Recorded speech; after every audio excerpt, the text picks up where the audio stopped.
दरअसल परमात्मा की रजा ਜਾਂ परमात्मा का हुक्म की है। साडे अंदर एक अंतःकरण है, अंतःकरण जिन्हों कहते हैं, जिन्हों आपां जमीर भी कहने हैं। वो जिहड़ी जमीर की आवाज़ है ना, दरअसल वो परमात्मा की आवाज़ है। जदों असीं उस जमीर की आवाज़ अनुसार चलांगे ना, समझो ये रब की रजा नूं असीं सुनना शुरू करता है, समझना शुरू कर दिता है।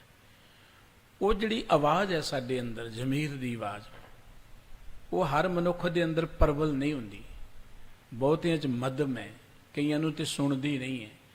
वो सानू किवें सुने? उहदे लई साडा अंदर निर्मल होना चाहिए, पवित्र होना चाहिए। आपां देखदे हां कोई आवाज़ सुननी है ना, आपां ते आपां बड़ा एकांत चाहुंदे हां, बड़ी शांति चाहुंदे। रौले रप्पे दे विच कोई सानू समझ ही नहीं पैंदी, कई आवाज़ां रौले रप्पे च दबियां ही जांदियां ने। जिन्ना चिर साडे अंदर रौला रप्पा रहेगा, जिन्ना चिर साडे अंदर वहम भरम पखंड रहणगे जां मैल रहेगी, अज्ञानता रहेगी, उन्ना चिर साडी अंदर दी आवाज़ जिन्हों आपां कहंदे जमीर दी आवाज़, वो दबी रहेगी, वो सानू सुना ही नहीं देवेगी। उही दरअसल परमात्मा की आवाज़ है, उही परमात्मा की रजा है। वो सानू सुनाई दे सके, इहदे लई की है, जिसनूं कथा सुनाए अपनी से गुरुद्वारे सुख पावे। जदों आपां गुरु दे राहीं रब दीयां कथा कहानियां सुनदे हां, गुरु दे राहीं परमात्मा की सिफत सलाह सुनते हैं, परमात्मा के गुण गाते हैं, त्यों तो साडा अंदर आपा निर्मल होंदा है, पवित्र होंदा है। ज्यों ज्यों अंदरों असीं निर्मल होंदे हैं, त्यों तो साडे अंदर अडोलता होंदी, साडा मन टिकदा है। ज्यों ज्यों मन टिकेगा, त्यों तो साडी वो आवाज़ बुलंद होंदी जाएगी। बस उहदे अनुसार जो चलना असीं शुरू कर दिता, उदों ही जिंदगी च आनंद आ जाएगा। आनंद की है कि असीं बुरे काम ना करिए, असी माड़े बन्ने ना जाइए, बेईमानी ना करिए, ठगी ना करिए, झूठ ना बोलीए, किसी ते जोर जुर्म ना करिए। दुखों का रस्ता यही है ना, किसी का हक मारिया, साडी जिंदगी च कई रोग आ गए, लोगों दीयां बद दुआवां लग गईयां, किसी दे नाल झूठ बोलता, किसी दे उपर जोर जुल्म कर दिता, साडी अपनी जिंदगी दे आनंद खत्म हो गए। ये ठीक है, मनुख जोर जुल्म दे नाल बाहरी धन दौलत एकत्र कर लैंदा, करदे ने बहुत लोग, कीती है कईयां ने, पर सारे को आनंद नहीं है। वो आनंद इस करके नहीं है कि असी अपनी अंदर की आवाज़ नहीं सुनी, सिर्फ माया की चमक दमक के मगर चलते रहे। जदों अंदर की आवाज़ नूं सुनना शुरू कर लवांगे, उहदे अनुसार चलना शुरू कर लवांगे, यही समझो साडी आत्मा की आवाज़ ही परमात्मा की आवाज़ है। आत्मा परमात्मा का रूप है। आत्मा नूं ही जमीर कहा जाता है दूजे लफ्ज़ां च। आपां कहंदे जमीर मर गई, ये अपनी जमीर की आवाज़ नहीं सुनता, इस करके वो साडी अंदर की आवाज़ जिहड़ी बाहरले रौले रप्पे विच कूड़े करवट विच दबी गई, सानू सुनदी नहीं, मध्यम पै गई है, वो उदों ही बुलंद होएगी जदों असीं अंदरों पवित्र होवांगे। अंदरों पवित्र असीं तां होवांगे जदों असीं गुरु दे मार्ग ते चलांगे, गुरु राहीं असीं परमात्मा दे गुण गावांगे। असीं ज़्यादातर ना धर्म की दुनिया जां आम लोगों ने यह सोच लिया है कि धर्म स्थान पर जाना तो वाधू जिहा काम है, जां कोई धर्म ग्रंथ नूं पढ़ना एवं फालतू जिहा ही काम है। कहते जी साडे कोल तो वेल ही नहीं इन्ना कुछ पढ़न के लिए, इन्ना कुछ होर करन दे लिए, काम साडे कोल तो वेल नहीं इन्ना कामां दे लिए। दरअसल मनुख की जिंदगी का जो काम सी असली, उस लई मनुख दे कोल टाइम ही नहीं है।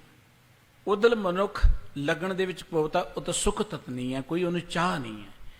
यही कारण कि मनुख सुख प्राप्त करने लिए बहुत यत्न करता है, बड़ी मेहनत करता है, बड़ी घलन करता है, शरीर के उपर कष्ट भी चलता है, टाइम भी लगाता है, पर उन्हें सुख मिलता क्यों नहीं है? कारण कि वो जोड़े यत्न ने वो सार्थक है ही नहीं है। इवें कह लो कि जो कुछ वो कर रहा है उसके राही सुख तो मिलना ही नहीं है। सुख तो उदों मिलेगा जो बंदा अंदरों सुख नूं लभ लेगा, अंदर की आवाज़ नूं सुन लेगा। अज का जो पवित्र मुख वाक धन श्री गुरु अर्जन देव जी महाराज का बख्शिश किया हुआ है, उन्होंने ये वचन किया है कि मनुख जो ये समझ ले कि जिवें परमात्मा चलाउंदा है उवें ही चलना है। इवें कह लो हवा के अनुकूल तुर पाओ, हवा आपे ही तुहानूं रेड़ी जाएगी। तुसीं पानी के अनुकूल तुर पाओ, पानी आपे तुहानूं अपने आप तकी जाएगा, जोर लाउण की लोड़ नहीं है। जदों तुसीं पानी के उल्ट चलोगे, प्रतिकूल चलोगे, उदों पानी तुहानूं तकेगा, तुहानूं जोर लाउणा पएगा। जदों तुसीं हवा के उल्ट चलोगे, उदों तुहानूं जोर लाउणा पएगा, हवा तुहानूं धक्के मारेगी। जदों असीं रब की रजा के उल्ट चलांगे, धक्के तो सानूं उदों ही वजने ने। ਜਦੋਂ ਅਸੀਂ ਰੱਬ ਦੀ ਰਜ਼ਾ ਅਨੁਸਾਰ ਚੱਲਾਂਗੇ, ਰੱਬ ਦੀ ਰਜ਼ਾ ਕੋਈ ਸਾਡੀ ਜ਼ਿੰਦਗੀ 'ਚ ਕੋਈ ਅਜਿਹੀ ਨਹੀਂ ਹੈ ਕਿ ਜਿਹੜੀ ਅਸੀਂ ਮੰਨ ਨਹੀਂ ਸਕਦੇ, ਜਾਂ ਜਿਹੜੀ ਸਾਡੀ ਜ਼ਿੰਦਗੀ ਦੀ ਖੁਸ਼ੀ ਦਾ ਕਾਰਨ ਨਹੀਂ ਹੈ ਜਾਂ ਦੁੱਖ ਦੇਵੇਗੀ।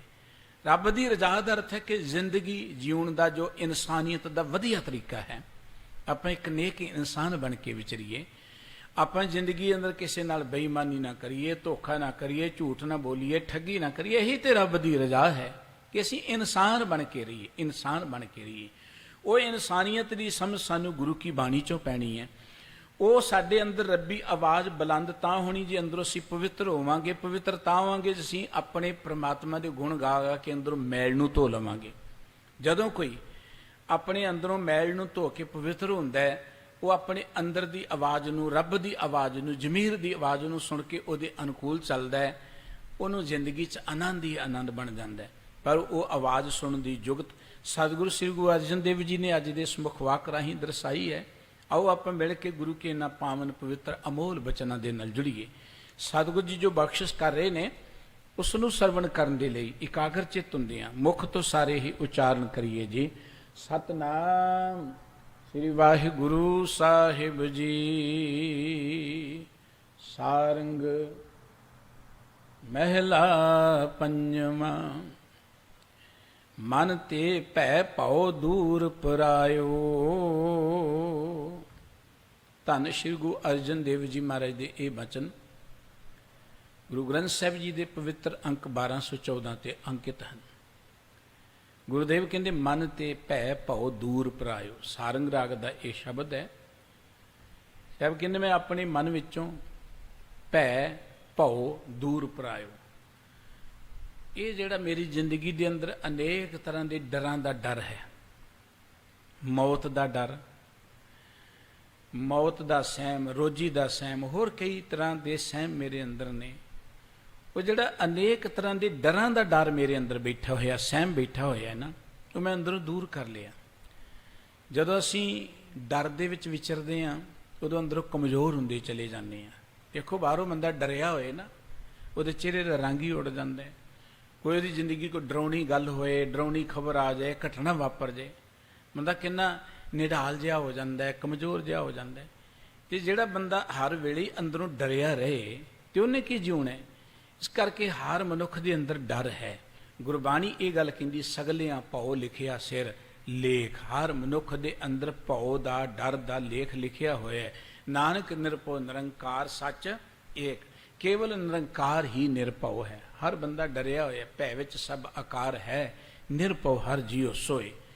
ਸਤਿਗੁਰੂ ਜੀ ਕਹਿੰਦੇ ਮੈਂ ਆਪਣੇ ਅੰਦਰੋਂ ਆ ਜਿਹੜਾ ਡਰਾਂ ਦਾ ਡਰ ਸੀ ਨਾ, ਐਵੇਂ ਅੰਦਰ ਸਹਿਮ ਜਿਹਾ ਬਣਿਆ ਹੋਇਆ ਸੀ, ਚਿੰਤਾ ਜੀ ਲੱਗੀ ਹੋਈ ਸੀ, ਉਹਨੂੰ ਖਤਮ ਕਰ ਲਿਆ। ਖਤਮ ਕੀਤਾ ਕਿਵੇਂ ਹੈ? ਕਹਿੰਦੇ ਲਾਲ ਦਿਆਲ ਗੁਲਾਲ ਲਾਡਲੇ, ਸਹਿਜ ਸਹਿਜ ਗੁਣ ਗਾਇਓ। ਲਾਲ ਮਹਿਣਾ ਪਿਆਰਾ, ਦਿਆਲ ਮਹਿਣਾ ਦਇਆ ਦਾ ਘਰ, ਗੁਲਾਲ ਜਿਹੜਾ ਬਹੁਤ ਹੀ ਗੂੜਾ ਰੰਗ ਹੋਏ ਨਾ, ਗੂੜਾ ਰੰਗ, ਉਹਨੂੰ ਆਪਾਂ ਕਹਿੰਦੇ ਆ ਉਹਨੂੰ ਗੁਲਾਲ ਕਹਿੰਦੇ ਆ। ਗੁਲਾਲ ਦਾ ਇੱਥੇ ਅਰਥ ਕਿ ਜਿਹੜਾ ਬਹੁਤ ਹੀ ਪਿਆਰਾ ਪ੍ਰਮਾਤਮਾ ਹੈ।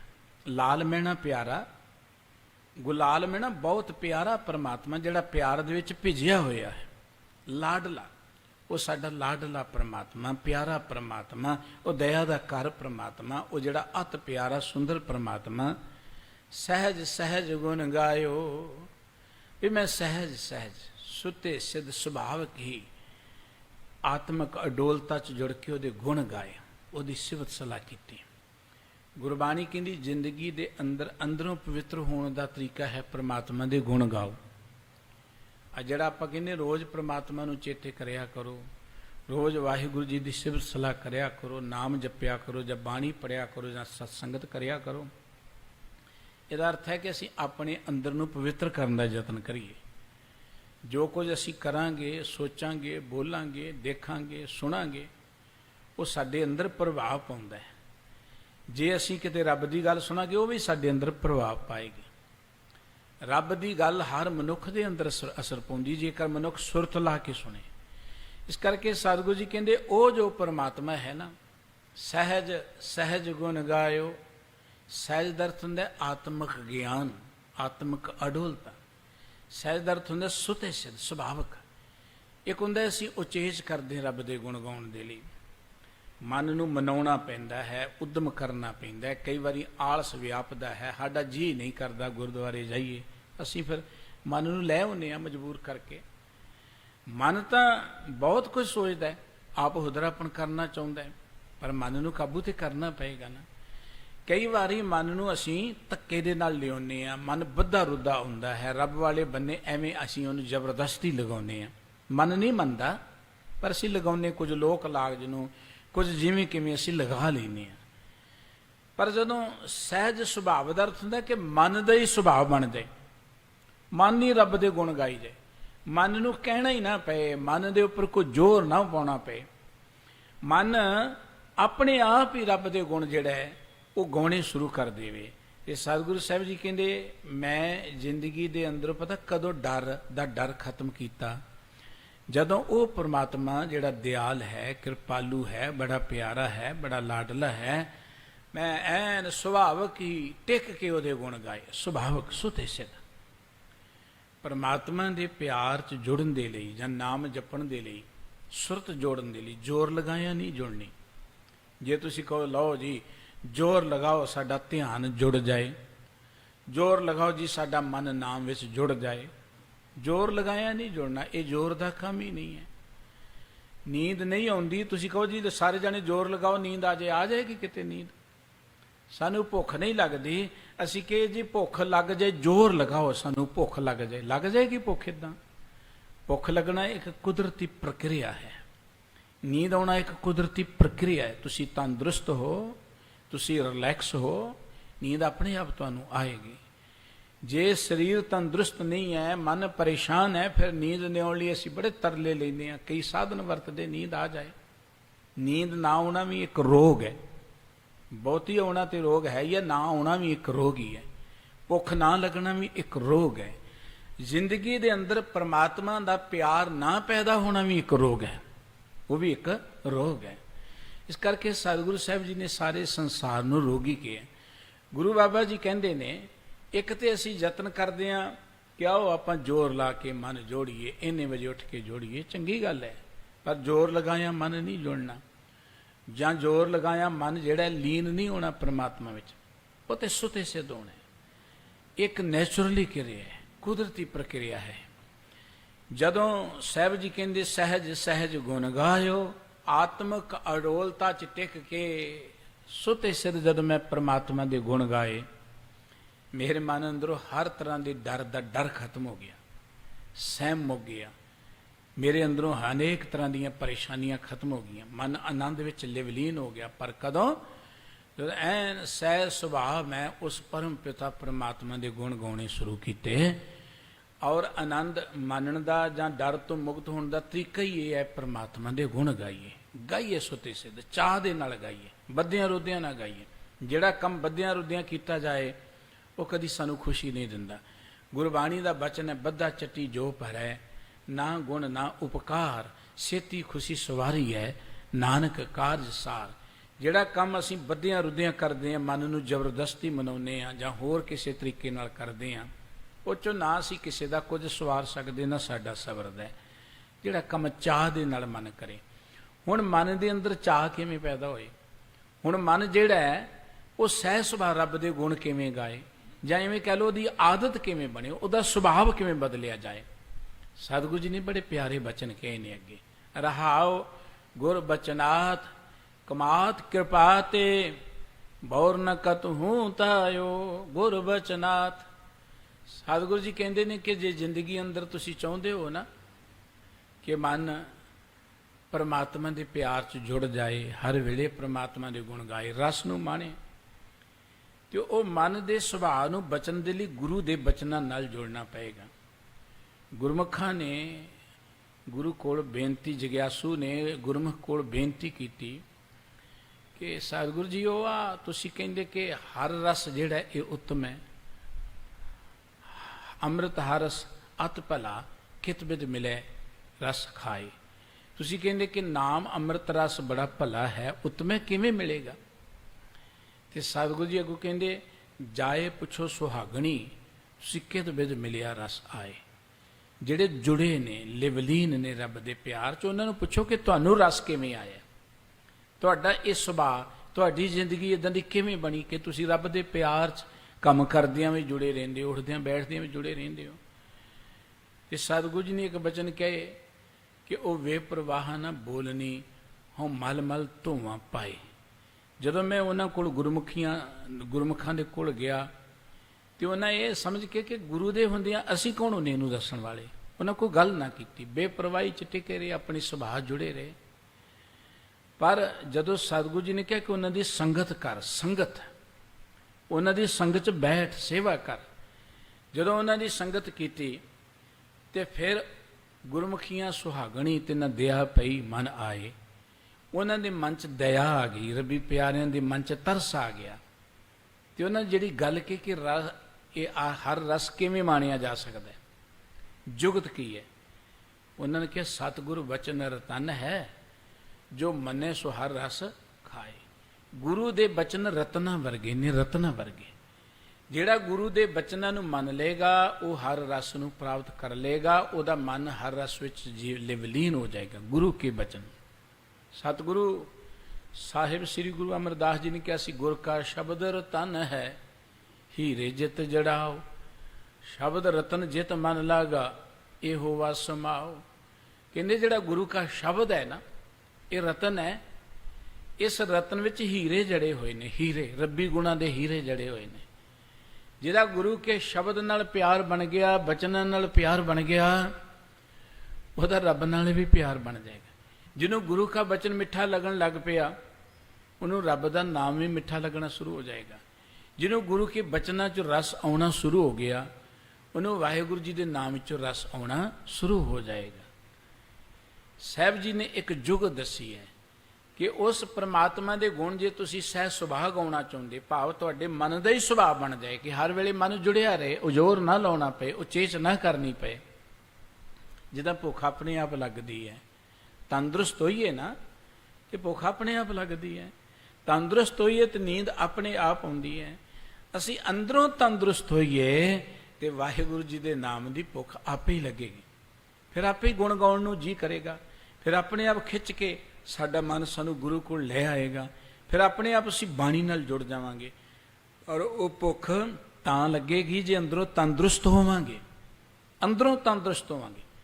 ਅੰਦਰ ਤੇ ਸਾਡੇ ਹੰਕਾਰ ਹੈ, ਅੰਦਰ ਤੇ ਸਾਡੇ ਈਰਖਾ ਹੈ, ਅੰਦਰ ਤੇ ਸਾਡੇ ਕਈ ਤਰ੍ਹਾਂ ਦੇ ਰੋਗ ਭਰੇ ਪਏ ਨੇ। ਤੇ ਹੁਣ ਅਸੀਂ ਕਿ ਮੂੰਹ ਤੋਂ ਬੋਲੋ ਵਾਹਿਗੁਰੂ ਵਾਹਿਗੁਰੂ ਜੀ, ਧਿਆਨ ਲੱਗ ਜਾਏ, ਅੰਦਰ ਰੋਗ ਹੈ, ਅੰਦਰ ਮੈਲ ਹੈ, ਤੇ ਬਾਹਰੋਂ ਜਿਵੇਂ ਕਿਸੇ ਮਨੁੱਖ ਦੇ ਜ਼ਖਮ ਹੋ ਗਿਆ, ਬਾਹਰੋਂ ਪੱਟੀਆਂ ਬੰਨੀ ਜਾਓ, ਅੰਦਰੋਂ ਜ਼ਖਮ ਠੀਕ ਹੀ ਨਹੀਂ ਕੀਤਾ। ਪੱਟੀਆਂ ਬੰਨਣ ਦੇ ਨਾਲ ਤੇ ਤੰਦਰੁਸਤੀ ਨਹੀਂ ਨਾ ਮਿਲੇਗੀ। ਪੱਟੀਆਂ ਬੰਨਣਾ ਵੀ ਇੱਕ ਜ਼ਿੰਦਗੀ ਦੀ ਲੋੜ ਹੈ, ਪਰ ਜਿੰਨਾ ਚਿਰ ਅੰਦਰੋਂ ਜ਼ਖਮ ਸਾਫ਼ ਨਹੀਂ ਕੀਤਾ, ਠੀਕ ਕਰਕੇ ਉਹਨੂੰ ਬੰਨਿਆ ਨਹੀਂ, ਤੇ ਬਾਹਰਲੀਆਂ ਪੱਟੀਆਂ ਤੇ ਨਹੀਂ ਉਹਨੂੰ, ਸਗੋਂ ਕਈ ਵਾਰੀ ਵਿਗਾੜ ਦਿੰਦੀਆਂ ਨੇ ਰੋਗ। ਕਈ ਵਾਰੀ ਉਹ ਜ਼ਖਮ ਵਿਗੜ ਵੀ ਜਾਂਦਾ ਜੇ ਅੰਦਰੋਂ ਜ਼ਖਮ ਨੂੰ ਸਾਫ਼ ਕਰਕੇ ਦਵਾਈ ਲਗਾ ਕੇ ਠੀਕ ਨਾ ਕਰਾਂਗੇ। ਇਸੇ ਤਰੀਕੇ ਦੇ ਨਾਲ ਕਈ ਵਾਰੀ ਧਰਮ ਦੀ ਦੁਨੀਆ 'ਚ ਰੋਗ ਵਿਗੜਾ ਬਹੁਤ ਮਿਲਦਾ ਹੈ। ਵਿਗੜਿਆ ਰੋਗ ਧਰਮ ਦਾ ਹੀ ਹੰਕਾਰ, ਮੁੱਖ ਤੋਂ ਮੈਂ ਵਾਹਿਗੁਰੂ ਵਾਹਿਗੁਰੂ ਕਰ ਰਿਹਾ ਤੇ ਲੜੀ ਜਾਣਾ ਲੋਕਾਂ ਦੇ ਨਾਲ, ਇਹ ਅੰਦਰ ਰੋਗ ਵਿਗੜ ਗਿਆ।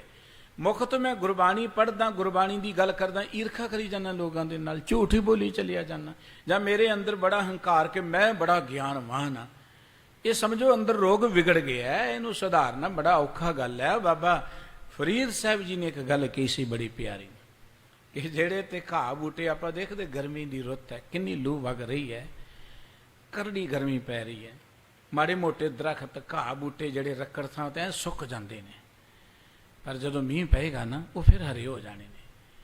ਲੇਕਿਨ ਕੁਝ ਬੂਟੇ ਹੁੰਦੇ ਨੇ ਜਿਹੜੇ ਪਾਣੀ 'ਚ ਰਹਿ ਕੇ ਸੁੱਕ ਜਾਂਦੇ ਨੇ, ਪਾਣੀ 'ਚ ਰਹਿ ਕੇ, ਉਹ ਕਦੀ ਹਰੇ ਨਹੀਂ ਹੁੰਦੇ, ਜਿੰਨਾ ਮਰਜੀ ਪਾਣੀ 'ਚ ਉਹਨੂੰ ਡੋਬੀ ਜਾਓ। ਕੁਝ ਲੋਕ ਨੇ ਜਿਨ੍ਹਾਂ ਨੂੰ ਧਰਮ ਦਾ ਗਿਆਨ ਨਹੀਂ ਹੈ, ਧਰਮ ਤੋਂ ਦੂਰ ਨੇ, ਔਰ ਸੁੱਕੇ ਹੋਏ ਨੇ, ਪਤਾ ਨਹੀਂ ਕਿਹੜੇ ਵੇਲੇ ਵਰਖਾ ਹੋ ਜਾਣੀ ਹੈ ਤੇ ਉਹ ਹਰੇ ਹੋ ਜਾਣੇ ਨੇ। ਸੱਜਣ ਠੱਗ ਵਰਗੇ ਜੇ ਹਰੇ ਹੋਏ ਤੇ ਕਿੰਨੇ ਪ੍ਰਫੁੱਲਤ ਹੋ ਗਏ, ਭੂਮੀਏ ਵਰਗੇ ਸੁੱਕੇ ਸਨ, ਹਰੇ ਹੋ ਗਏ, ਕਿੰਨੇ ਪ੍ਰਫੁੱਲਤ ਹੋ ਗਏ। ਬਾਬਾ ਬਿਧੀ ਚੰਦ ਜੀ ਵਰਗੇ ਕਿੰਨੇ ਪ੍ਰਫੁੱਲਤ ਹੋ ਗਏ, ਗੁਰੂ ਦੀਆਂ ਨਜ਼ਰਾਂ 'ਚ ਕਿੰਨੇ ਪ੍ਰਵਾਨ ਚੜ ਗਏ, ਜਰਨੈਲ ਬਣ ਗਏ, ਭਗਤ ਬਣ ਗਏ। ਇੱਕ ਉਹ ਨੇ ਜਿਹੜੇ ਗਰਮੀ ਨਾਲ ਸੁੱਕੇ ਨੇ, ਉਹ ਤੇ ਹਰੇ ਹੋ ਜਾਣਗੇ, ਪਰ ਜਿਹੜੇ ਪਾਣੀ ਨਾਲ ਹੀ ਸੁੱਕ ਗਏ ਨੇ। ਇੱਕ ਉਹ ਨੇ ਜਿਹੜੇ ਧਰਮ ਤੋਂ ਬੇਮੁਖ ਨੇ, ਧਰਮ ਦਾ ਗਿਆਨ ਨਹੀਂ, ਧਰਮ ਦੀ ਗੱਲ ਨਹੀਂ ਸੁਣਨਾ ਚਾਹੁੰਦੇ, ਉਹ ਹਰੇ ਹੋ ਜਾਣਗੇ। ਸੰਭਾਵਨਾ ਹਰੇ ਹੋ ਜਾਣਗੇ। ਪਰ ਇਹ ਕੋ ਨੇ ਜਿਹੜੇ ਮੇਰੇ ਵਰਗੇ ਧਰਮ ਦੇ ਵਿੱਚ ਰਹਿ ਕੇ ਸੁੱਕ ਗਏ ਨੇ, ਧਰਮ ਸਥਾਨਾਂ ਤੇ ਰਹਿ ਕੇ ਸੁੱਕ ਗਏ ਨੇ, ਗੱਲ ਧਰਮ ਦੀ ਕਰਦੇ ਨੇ, ਲਿਬਾਸ ਧਾਰਮਿਕ ਹੈ, ਕਰਮ ਧਰਮ ਦੇ ਕਰਦੇ ਨੇ, ਪਰ ਅੰਦਰ ਹੰਕਾਰ ਭਰਿਆ ਪਿਆ, ਅੰਦਰ ਈਰਖਾ ਭਰੀ ਪਈ ਹੈ। ਬਾਬਾ ਫਰੀਦ ਸਾਹਿਬ ਜੀ ਨੂੰ ਇਹ ਹਾਲਾਤ ਦੇਖ ਕੇ ਕਹਿਣਾ ਪਿਆ, ਤੱਤੀ ਤੋਏ ਨਾ ਪਲਵੈ ਜੇ ਜਲ ਟੁੰਬੀ ਦੇ, ਫਰੀਦਾ ਜੋ ਡੋਹਾਗਣ ਰੱਬ ਦੀ ਚੋਰੇਂਦੀ ਚੋਰੇ। ਤੱਤੀ ਤੋਏ, ਤੋਏ ਮੈਣਾ ਪਾਣੀ, ਪਾਣੀ ਦੀ ਸੜੀ ਹੋਈ ਬਨਸਪਤੀ ਕਦੀ ਹਰੀ ਨਹੀਂ ਹੋ ਸਕਦੀ। ਧਰਮ ਦੀ ਦੁਨੀਆ 'ਚ ਰਹਿ ਕੇ ਜਿਹੜਾ ਬੇਮੁਖ ਹੈ, ਨਾਸਤਿਕ ਜ਼ਰੂਰੀ ਨਹੀਂ ਬਾਹਰ ਨੇ। ਨਾਸਤਿਕ ਦਾ ਅਰਥ ਇਹ ਨਹੀਂ ਕਿ ਬਾਹਰ ਨੇ ਜਾਂ ਉਹਨਾਂ ਲਿਬਾਸ ਨਹੀਂ ਪਾਇਆ ਤਾਂ ਨਾਸਤਿਕ ਨੇ। ਨਾਸਤਿਕ ਧਰਮ ਦੀ ਦੁਨੀਆ 'ਚ ਬੜੇ ਨਜ਼ਰ ਮਿਲਣਗੇ ਤੁਹਾਨੂੰ, ਬਾਹਰੋਂ ਧਰਮੀ ਪਰ ਅੰਦਰੋਂ ਉਹ ਨਾਸਤਿਕ ਨੇ, ਅੰਦਰੋਂ ਉਹ ਰੱਬ ਨਾਲੋਂ ਟੁੱਟੇ ਹੋਏ ਨੇ, ਜਿਹੜੇ ਅੰਦਰੋਂ ਨੈਗੇਟਿਵ ਨੇ, ਜਿਨ੍ਹਾਂ ਨੂੰ ਰੱਬ ਦੀ ਗੱਲ ਪ੍ਰਵਾਹ ਨਹੀਂ ਕਦੀ ਨਹੀਂ, ਕੋਈ ਜ਼ਿੰਦਗੀ ਅੰਦਰ ਪੋਜ਼ਿਟਿਵ ਠਾਟ ਹੀ ਕੋਈ ਨਹੀਂ। ਬਹੁਤ ਮਿਲਣਗੇ, ਬਣ ਕੇ ਮੁਖ ਤੋਂ ਬਣ ਜਾਣਗੇ, ਨਹੀਂ ਇਹ ਨਹੀਂ ਹੋ ਸਕਣਾ, ਇਹ ਨਹੀਂ, ਆ ਰੱਬ ਨੇ ਠੀਕ ਨਹੀਂ ਕੀਤਾ, ਇਹਨੂੰ ਤੇ ਨਾਸਤਿਕ ਕਹਿੰਦੇ ਨੇ। ਨਾਸਤਿਕ ਨੂੰ ਕੋਈ ਇਹ ਤਾਂ ਨਹੀਂ ਕੰਡੇ ਲੱਗੇ ਨੇ ਤੇ ਆਸਤਿਕ ਨੂੰ ਫੁੱਲ ਲੱਗੇ ਹੋਏ ਨੇ। ਨਾਸਤਿਕ ਦਾ ਅਰਥ ਹੈ ਜਿਹੜਾ ਰੱਬ ਦੀ ਰਜ਼ਾ 'ਚ ਰਾਜੀ ਨਹੀਂ ਰਹਿਣਾ ਚਾਹੁੰਦਾ, ਹਰ ਗੱਲ ਤੇ ਨੈਗੇਟਿਵਿਟੀ ਭਰੀ ਪਈ ਹੈ। ਉਹ ਧਰਮ ਸਥਾਨ ਤੇ ਰਹਿ ਕੇ ਇਹ ਨਹੀਂ ਹੋਣਾ, ਇਹ ਨਹੀਂ ਹੋਣਾ, ਹਰ ਗੱਲ ਚੜਿੱਕੇ ਪਾਈ ਜਾਣੇ, ਉਹਨੂੰ ਨਾਸਤਿਕ ਕਿਹਾ ਜਾਂਦਾ ਹੈ। ਇਸ ਕਰਕੇ ਸਤਿਗੁਰੂ ਸਾਹਿਬ ਜੀ ਕਹਿੰਦੇ ਕਿ ਜਿਹੜੇ ਪਾਣੀ 'ਚ ਰਹਿ ਕੇ ਸੁੱਕ ਗਈ ਬਨਸਪਤੀ ਉਹ ਨਹੀਂ ਹਰੀ ਹੋਣੀ, ਜਿਹੜੀ ਬਾਹਰ ਸੁੱਕੀ ਹੈ ਗਰਮੀ ਨਾਲ ਉਹ ਹਰੀ ਹੋ ਸਕਦੀ ਹੈ। ਜਿਹੜੇ ਧਰਮ ਤੋਂ ਦੂਰ ਨੇ, ਧਰਮ ਦਾ ਗਿਆਨ ਨਹੀਂ ਹੈ, ਉਹ ਕਦੀ ਵੀ ਹਰੇ ਹੋ ਸਕਦੇ ਨੇ। ਜਿਹੜੇ ਧਰਮ ਦੀ ਦੁਨੀਆ 'ਚ ਰਹਿ ਕੇ ਸੁੱਕ ਗਏ ਨਾ, ਉਹਨਾਂ ਤੇ ਵਾਹਿਗੁਰੂ ਕਿਰਪਾ ਕਰੇ, ਪਤਾ ਨਹੀਂ ਕਿਵੇਂ ਹਰੇ ਹੋਣਗੇ, ਬਹੁਤ ਔਖਾ ਕੰਮ ਹੈ।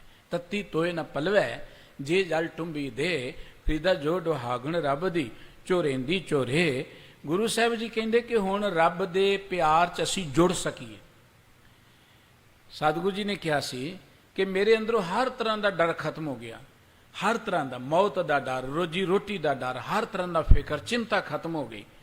ਹੁਣ ਜਿੱਥੋਂ ਸਭ ਕੁਝ ਖਤਮ ਹੋ ਗਿਆ ਉੱਥੇ ਬਾਕੀ ਕੀ ਰਹਿ ਜਾਂਦਾ? ਆਨੰਦ, ਬਾਕੀ ਸਿਰਫ ਸੁੱਖ ਰਹਿ ਜਾਂਦਾ, ਜਿੱਥੇ ਕੋਈ ਡਰ ਨਾ ਹੋਏ। ਕੁਝ ਸਮੇਂ ਦੇ ਲਈ ਨਾ ਅਸੀਂ ਕਈ ਵਾਰੀ ਜ਼ਿੰਦਗੀ ਦੇ ਅੰਦਰ ਪਲ ਆਉਂਦੇ ਨੇ, ਕੋਈ ਖੁਸ਼ੀ ਦਾ ਮੌਕਾ ਆਇਆ, ਅਸੀਂ ਕੋਈ ਮਿਊਜ਼ਿਕ ਲਾਇਆ, ਗਾਣੇ ਗੂਣੇ ਲਗਾਏ, ਸਾਨੂੰ ਦੁਨੀਆਦਾਰੀ ਭੁੱਲ ਜਾਂਦੀ, ਅਸੀਂ ਬੜੇ ਪ੍ਰਸੰਨ ਮਾਹੌਲ 'ਚ ਹੁੰਦੇ, ਅੰਦਰੋਂ ਬੜੇ ਖਿੜੇ ਹੋਏ ਹੁੰਦੇ ਹਾਂ। ਉਹ ਕਿਉਂ ਖਿੜੇ ਕਿ ਉਸ ਰੌਲੇ ਰੱਪੇ ਸਾਨੂੰ ਦੁਨੀਆ ਦੀ ਚਿੰਤਾਵਾਂ ਭੁੱਲ ਗਈਆਂ, ਦੁਨੀਆ ਭੁੱਲ ਗਈ। ਉਦੋਂ ਅਸੀਂ ਫਿਰ ਨਾ ਅੰਦਰੋਂ ਬੜੇ ਪ੍ਰਸੰਨ ਹੁੰਦੇ, ਬੜੇ ਖੁਸ਼ ਹੁੰਦੇ ਆਪਾਂ। ਤੇ ਇਹ ਖੁਸ਼ੀ ਲੈਣ ਲਈ ਅਸੀਂ ਬਾਹਰਲੇ ਸਾਧਨ ਵਰਤਦੇ ਹਾਂ, ਮਾੜੀ ਗੱਲ ਨਹੀਂ ਹੈ, ਲੇਕਿਨ ਉਹ ਖੁਸ਼ੀ ਉਹਨਾਂ ਕੁ ਚਿਰ ਜਿੰਨਾ ਚਿਰ ਉਸ ਮਾਹੌਲ 'ਚ ਰਹੇ, ਮਾੜਾ ਜਿਹਾ ਬਾਹਰ ਨਿਕਲੇ ਫਿਰ ਅਸੀਂ ਗਮਗੀਨ ਹੋ ਗਏ, ਫਿਰ ਡਰ ਦੇ ਵਿੱਚ ਅਸੀਂ ਪੈ ਗਏ। ਇਸੇ ਤਰੀਕੇ ਨਾਲ ਜਿਵੇਂ ਬਾਹਰਲੇ ਸਾਧਨ ਰਾਹੀਂ ਅਸੀਂ ਦੁਨੀਆ ਨਾਲੋਂ ਟੁੱਟ ਗਏ, ਜਦੋਂ ਚਿੰਤਾਵਾਂ ਤੋਂ ਮੁਕਤ ਹੋ ਗਏ, ਅਸੀਂ ਪ੍ਰਸੰਨ ਹੋ ਗਏ, ਤੇ ਜਦੋਂ ਅਸੀਂ ਪਰਮਾਤਮਾ ਦੇ ਪਿਆਰ 'ਚ ਜੁੜ ਗਏ, ਅੰਦਰ ਸਾਡੇ ਇਹ ਯਕੀਨ ਆ ਗਿਆ ਪਰਮਾਤਮਾ ਦੇ ਗੁਣ ਗਾਉਂਦਿਆਂ ਗਾਉਂਦਿਆਂ ਕਿ ਪਰਮਾਤਮਾ ਨੇ ਰੋਟੀ ਦੇਣੀ ਹੈ, ਚਿੰਤਾ ਕਾਹਦੀ ਹੈ? ਸਾਡੀ ਜ਼ਿੰਦਗੀ ਪਰਮਾਤਮਾ ਦੇ ਹੱਥ 'ਚ, ਸਾਨੂੰ ਡਰ ਕਾਹਦਾ ਹੈ? ਉਦੋਂ ਜ਼ਿੰਦਗੀ 'ਚ ਆਨੰਦ ਪੈਦਾ ਹੋ ਗਿਆ। ਜਦੋਂ ਚਿੰਤਾਵਾਂ ਮੁੱਕ ਗਈਆਂ, ਡਰ ਮੁੱਕ ਗਏ, ਜ਼ਿੰਦਗੀ 'ਚ ਆਨੰਦ ਪੈਦਾ ਹੋ ਗਿਆ। ਪਰ ਇਹ ਚਿੰਤਾਵਾਂ ਤੋਂ ਮੁਕਤ ਹੋਣ ਦਾ ਤਰੀਕਾ ਕੀ ਸੀ? ਕਿ ਆਪਾਂ ਰੱਬ ਦੇ ਗੁਣ ਗਾਈਏ। ਹੁਣ ਰੱਬ ਦੇ ਗੁਣ ਦਾ ਅਰਥ ਹੈ ਕਿ ਅਸੀਂ, ਸਾਡਾ ਸੁਭਾਅ ਬਣ ਜੇ ਰੱਬ ਦੇ ਗੁਣ ਗਾਉਣ ਦਾ। ਮਨ ਨੂੰ ਜ਼ੋਰ ਨਾ ਲਾਉਣਾ ਪਏ, ਮਨ ਨੂੰ ਯਤਨ ਨਾ ਕਰਨਾ ਪਏ, ਮਨ ਸੁੱਤਾ ਵੀ ਰੱਬ ਦੇ ਗੁਣ ਗਾਏ, ਮਨ ਕਿਰਤ ਕਰਦਾ ਵੀ ਰੱਬ ਦੇ ਗੁਣ ਗਾਏ। ਜਦੋਂ ਇਹ ਅਵਸਥਾ ਮਿਲ ਜੇ, ਹੁਣ ਇਹ ਅਵਸਥਾ ਮਿਲੇ ਕਿਵੇਂ? ਸਾਹਿਬ ਕਹਿੰਦੇ ਗੁਰ ਬਚਨਾਤ ਕਮਾਤ ਕਿਰਪਾ ਤੇ, ਬਹੁਰ ਨ ਕਤਹੂ ਧਾਇਓ। ਗੁਰ ਬਚਨਾਤ, ਗੁਰੂ ਦੇ ਬਚਨਾਂ ਦੇ ਰਾਹੀਂ, ਜਦੋਂ ਵਾਹਿਗੁਰੂ ਦੀ ਕਿਰਪਾ ਸਦ ਮੈਂ ਗੁਰੂ ਕੇ ਬਚਨਾਂ ਨੂੰ ਕਮਾਇਆ। ਸਤਿਗੁਰੂ ਜੀ ਨੇ ਕਿਹਾ ਸੀ ਕਿ ਜਿਹੜੇ ਗੁਰੂ ਤੇ ਬਚਨਾਂ ਨੂੰ ਮੰਨਦੇ ਨੇ ਉਹ ਹਰ ਰਸ ਨੂੰ ਮਾਣ ਲੈਂਦੇ ਨੇ। ਗੁਰੂ ਅਮਰਦਾਸ ਜੀ ਨੇ ਕਿਹਾ ਕਿ ਗੁਰੂ ਕੇ ਬਚਨ ਰਤਨ ਨੇ, ਜਿਹੜਾ ਇਹਨਾਂ ਨਾਲ ਜੁੜੇਗਾ ਉਹ ਪ੍ਰਮਾਤਮਾ 'ਚ ਵਿਲੀਨ ਹੋ ਜਾਏਗਾ।